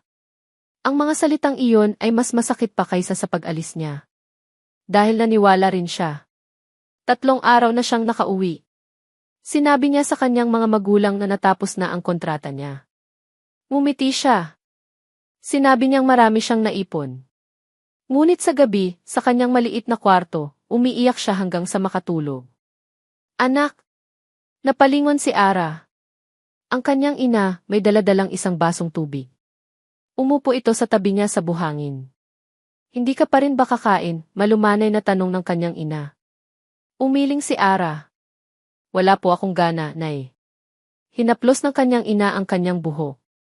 Ang puso mo ba ang walang gana, o ang sikmura mo? Hindi sumagot si Ara. Paano niya ipapaliwanag ang isang sakit na hindi nakikita? Kung ano man yan, anak, sabi ng kanyang ina, hindi ka nag-iisa. Nandito kami. At ang dagat, laging nakikinig. Niyakap ni Ara ang kanyang ina. Sa sandaling iyon, pinayagan niyang bumuhos muli ang kanyang mga luha. Ang bawat patak ay isang salitang hindi niya masabi. Si Rico ay parang isang taong nawawala sa sarili niyang bansa. 3 araw na rin siyang nasa Batangas. 3 araw na siyang nagmamaneho sa mga baybayin, nagtatanong sa bawat munisipyo, sa bawat palengke. Ang tanging hawak niya ay isang lumang litrato ni Ara mula sa file ng ahensya at ang pangalan nito. Ara Villanueva. Isang pangalan na kasing karaniwan ng buhangin sa dalampasigan. Napakaraming Villanueva sa Batangas. Pagod na siya. Halos hindi siya natutulog. Ang bawat paglubog ng araw ay isang panibagong kabiguan. Paano kung hindi na niya ito makita? Paano kung huli na ang lahat? Ngayon, nasa isang maliit na bayan siya sa tabi ng dagat. Ang kanyang mamahaling kotse ay tila isang alien sa gitna ng mga tricycle at mga bangkang nakapark sa buhanginan. Iparada niya ang sasakyan at bumaba. Lumapit siya sa isang grupo ng mga mangingisda na nag-aayos ng kanilang mga lambat. Magandang hapon po, sabi niya. Naghahanap po ako ng isang tao. Baka sakaling kilala niyo po. Ipinakita niya ang litrato. Nagtinginan ang mga mangingisda. Umiling ang isa. Pasensya na, boss. Mukhang hindi namin kilala. Napasuntok si Rico sa manibela ng kanyang kotse. Ang pag-asa ay unti-unti nang naubos. Sino po ba iyon, sir? Tanong ng isang batang lalaki na naglalako ng sigarilyo. Ang pangalan niya ay Ara Villanueva, sabi ni Rico, ang boses ay pagod. Nanlaki ang mga mata ng bata. Si Ate Ara. Yung anak ni Mang Tonyo na karpintero. Biglang bumilis ang tibok ng puso ni Rico. Siya nga. Saan-saan sila nakatira? Doon lang po sa kanto, sir. Yung bahay na asul ang gate. Hindi na nag-aksaya ng panahon si Rico. Nag-abot siya ng 500 piso sa bata. Salamat! Salamat! Nagmamadali siyang sumakay sa kotse, ang puso niya ay kumakaripas. Malapit na. Malapit na siya. Iparada niya ang kotse ilang metro mula sa bahay na asul ang gate. Bumaba siya. Dahan-dahan siyang naglakad. Ano ang sasabihin niya? Sorry. Isang salitang napakaliit para sa napakalaki niyang kasalanan. At pagkatapos, nakita niya siya. Nakaupo sa buhanginan, nakatalikod sa kanya. Kahit sa malayo, kilala niya ang hubog ng mga balikat nito. Ang paraan ng pagbagsak ng buhok nito. Ara! Naramdaman ni Ara na may nakatayo sa kanyang likuran. Akala niya ay ang kanyang ina ulit. Nay, okay na po eh. Hindi niya natapos ang kanyang sasabihin. Ara! Ang boses na iyon. Ang boses na iyon na paulit-ulit niyang naririnig sa kanyang mga panaginip at bangungot. Natigilan siya. Hindi siya makapaniwala. Dahan-dahan siyang lumingon. At nandoon siya. Si Ricardo de la Vega. Nakatayo sa buhanginan ng kanyang bayan. Ang mamahalin niyang sapatos ay may buhangin. Ang damit niya ay gusot. Ang kanyang mukha ay pagod at may tubo na ng kaunting balbas. Ngunit ang kanyang mga mata ay puno ng isang emosyon na hindi pa niya nakikita dati. Pagsisisi. Pagmamakaawa.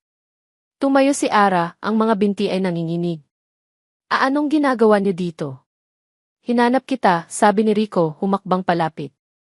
Bawat hakbang ay tila isang malaking pagsubok. Ara, ako. I'm sorry.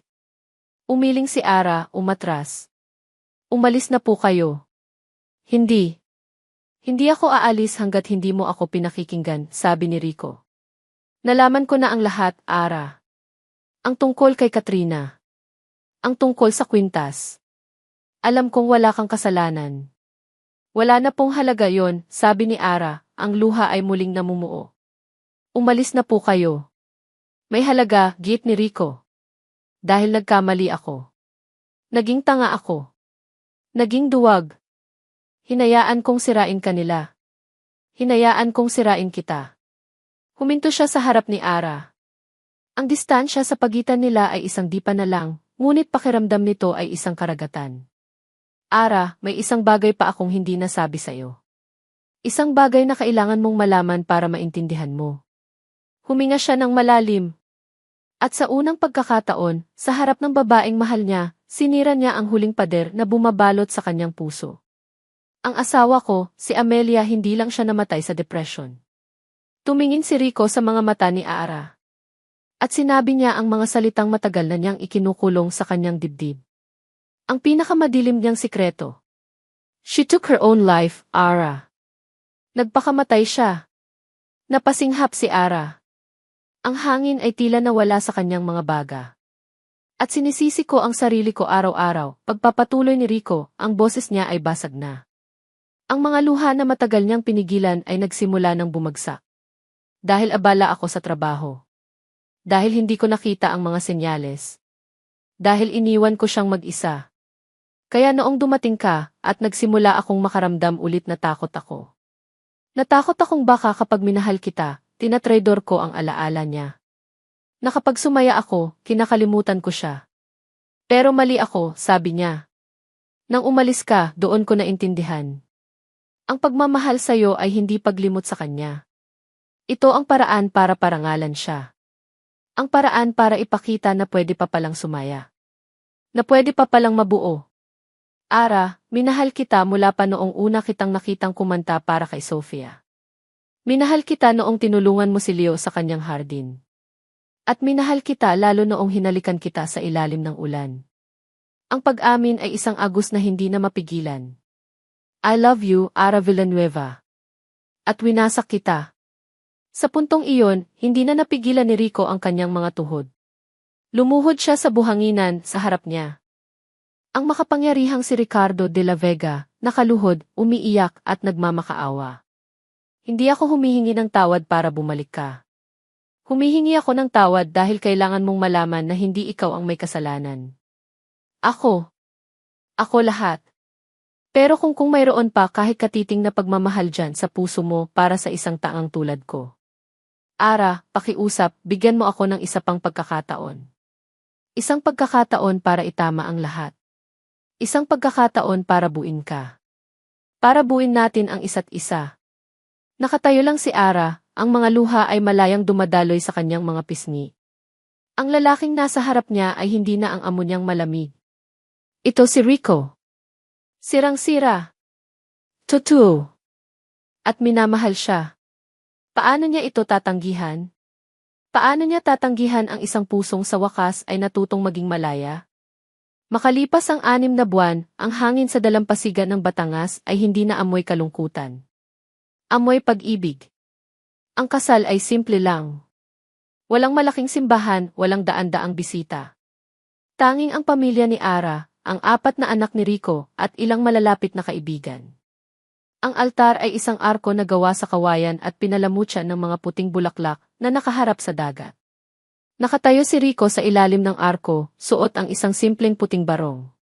Hindi na siya ang sihi na laging seryoso. Ang kanyang mga mata ay nakatuon sa dulo ng pasilyo na gawa sa buhanginan, naghihintay. At pagkatapos, nagsimula ang musika. Naglakad si Ara, suot ang isang simpleng puting bestida na umaabot hanggang sa kanyang mga sakong. Walang belo. Ang tanging palamuti sa kanyang buhok ay isang korona ng maliliit na bulaklak. Sa kanyang tabi, ang kanyang ama at ina. Ang kanyang mukha ay maningning, hindi dahil sa makeup, kundi dahil sa purong kaligayahan. Ang kanyang mga flower girls ay sina Mika at Sofia, na masayang nagsasaboy ng mga talulot ng bulaklak. Ang kanyang ring bearer ay si Miko, na seryosong daladala ang isang unan na may dalawang simpleng singsing. At ang kanyang best man, si Leo. Nakatayo ito sa tabi ng kanyang ama, suot din ang isang maliit na barong.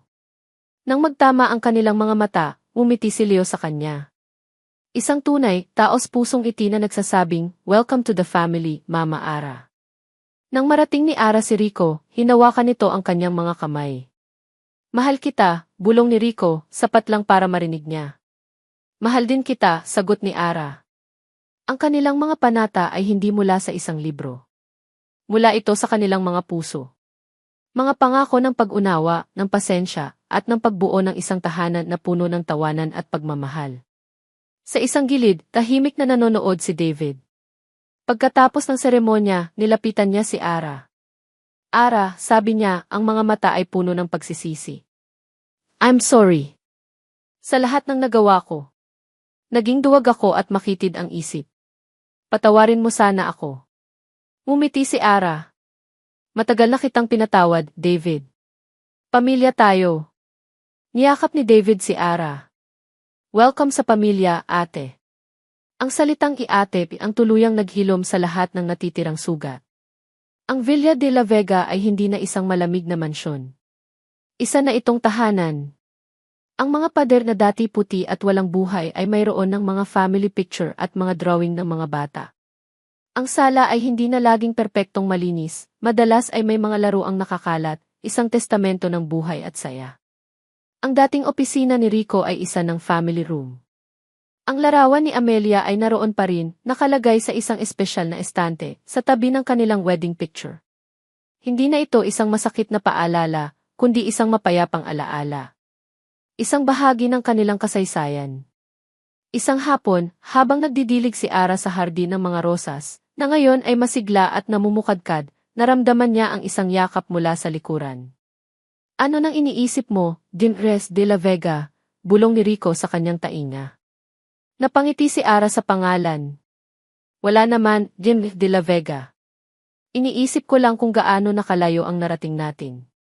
"Malayo pa ang lalakbayin natin," sabi ni Rico, ipinatong ang kanyang mga kamay sa tiyan ni Ara, na ngayon ay malaki na at bilugan. "Lalo na't may mga bago tayong kasama sa biyahe." Humarap si Ara sa kanya. May kinuha siya mula sa kanyang bulsa. Isang nakatuping papel. "Galing ako sa doktor kanina," sabi niya. "May sorpresa ako sa'yo." Binuksan ni Rico ang papel. Ito ay isang resulta ng ultrasound. Nakita niya ang isang maliit na hugis sa loob. Ang kanilang anak. "It's a boy," tanong niya, ang ngiti ay abot tenga. Umiling si Ara. Ngumiti siya ng mas malapad. "Tingnan mo ulit." Tiningnan ni Rico ang papel ng mas maigi. Nakita niya ang mga sulat ng doktor sa ibaba. Napakunot ang kanyang noo at pagkatapos, nanlaki ang kanyang mga mata sa gulat. "Dalawa," gulat niyang tanong.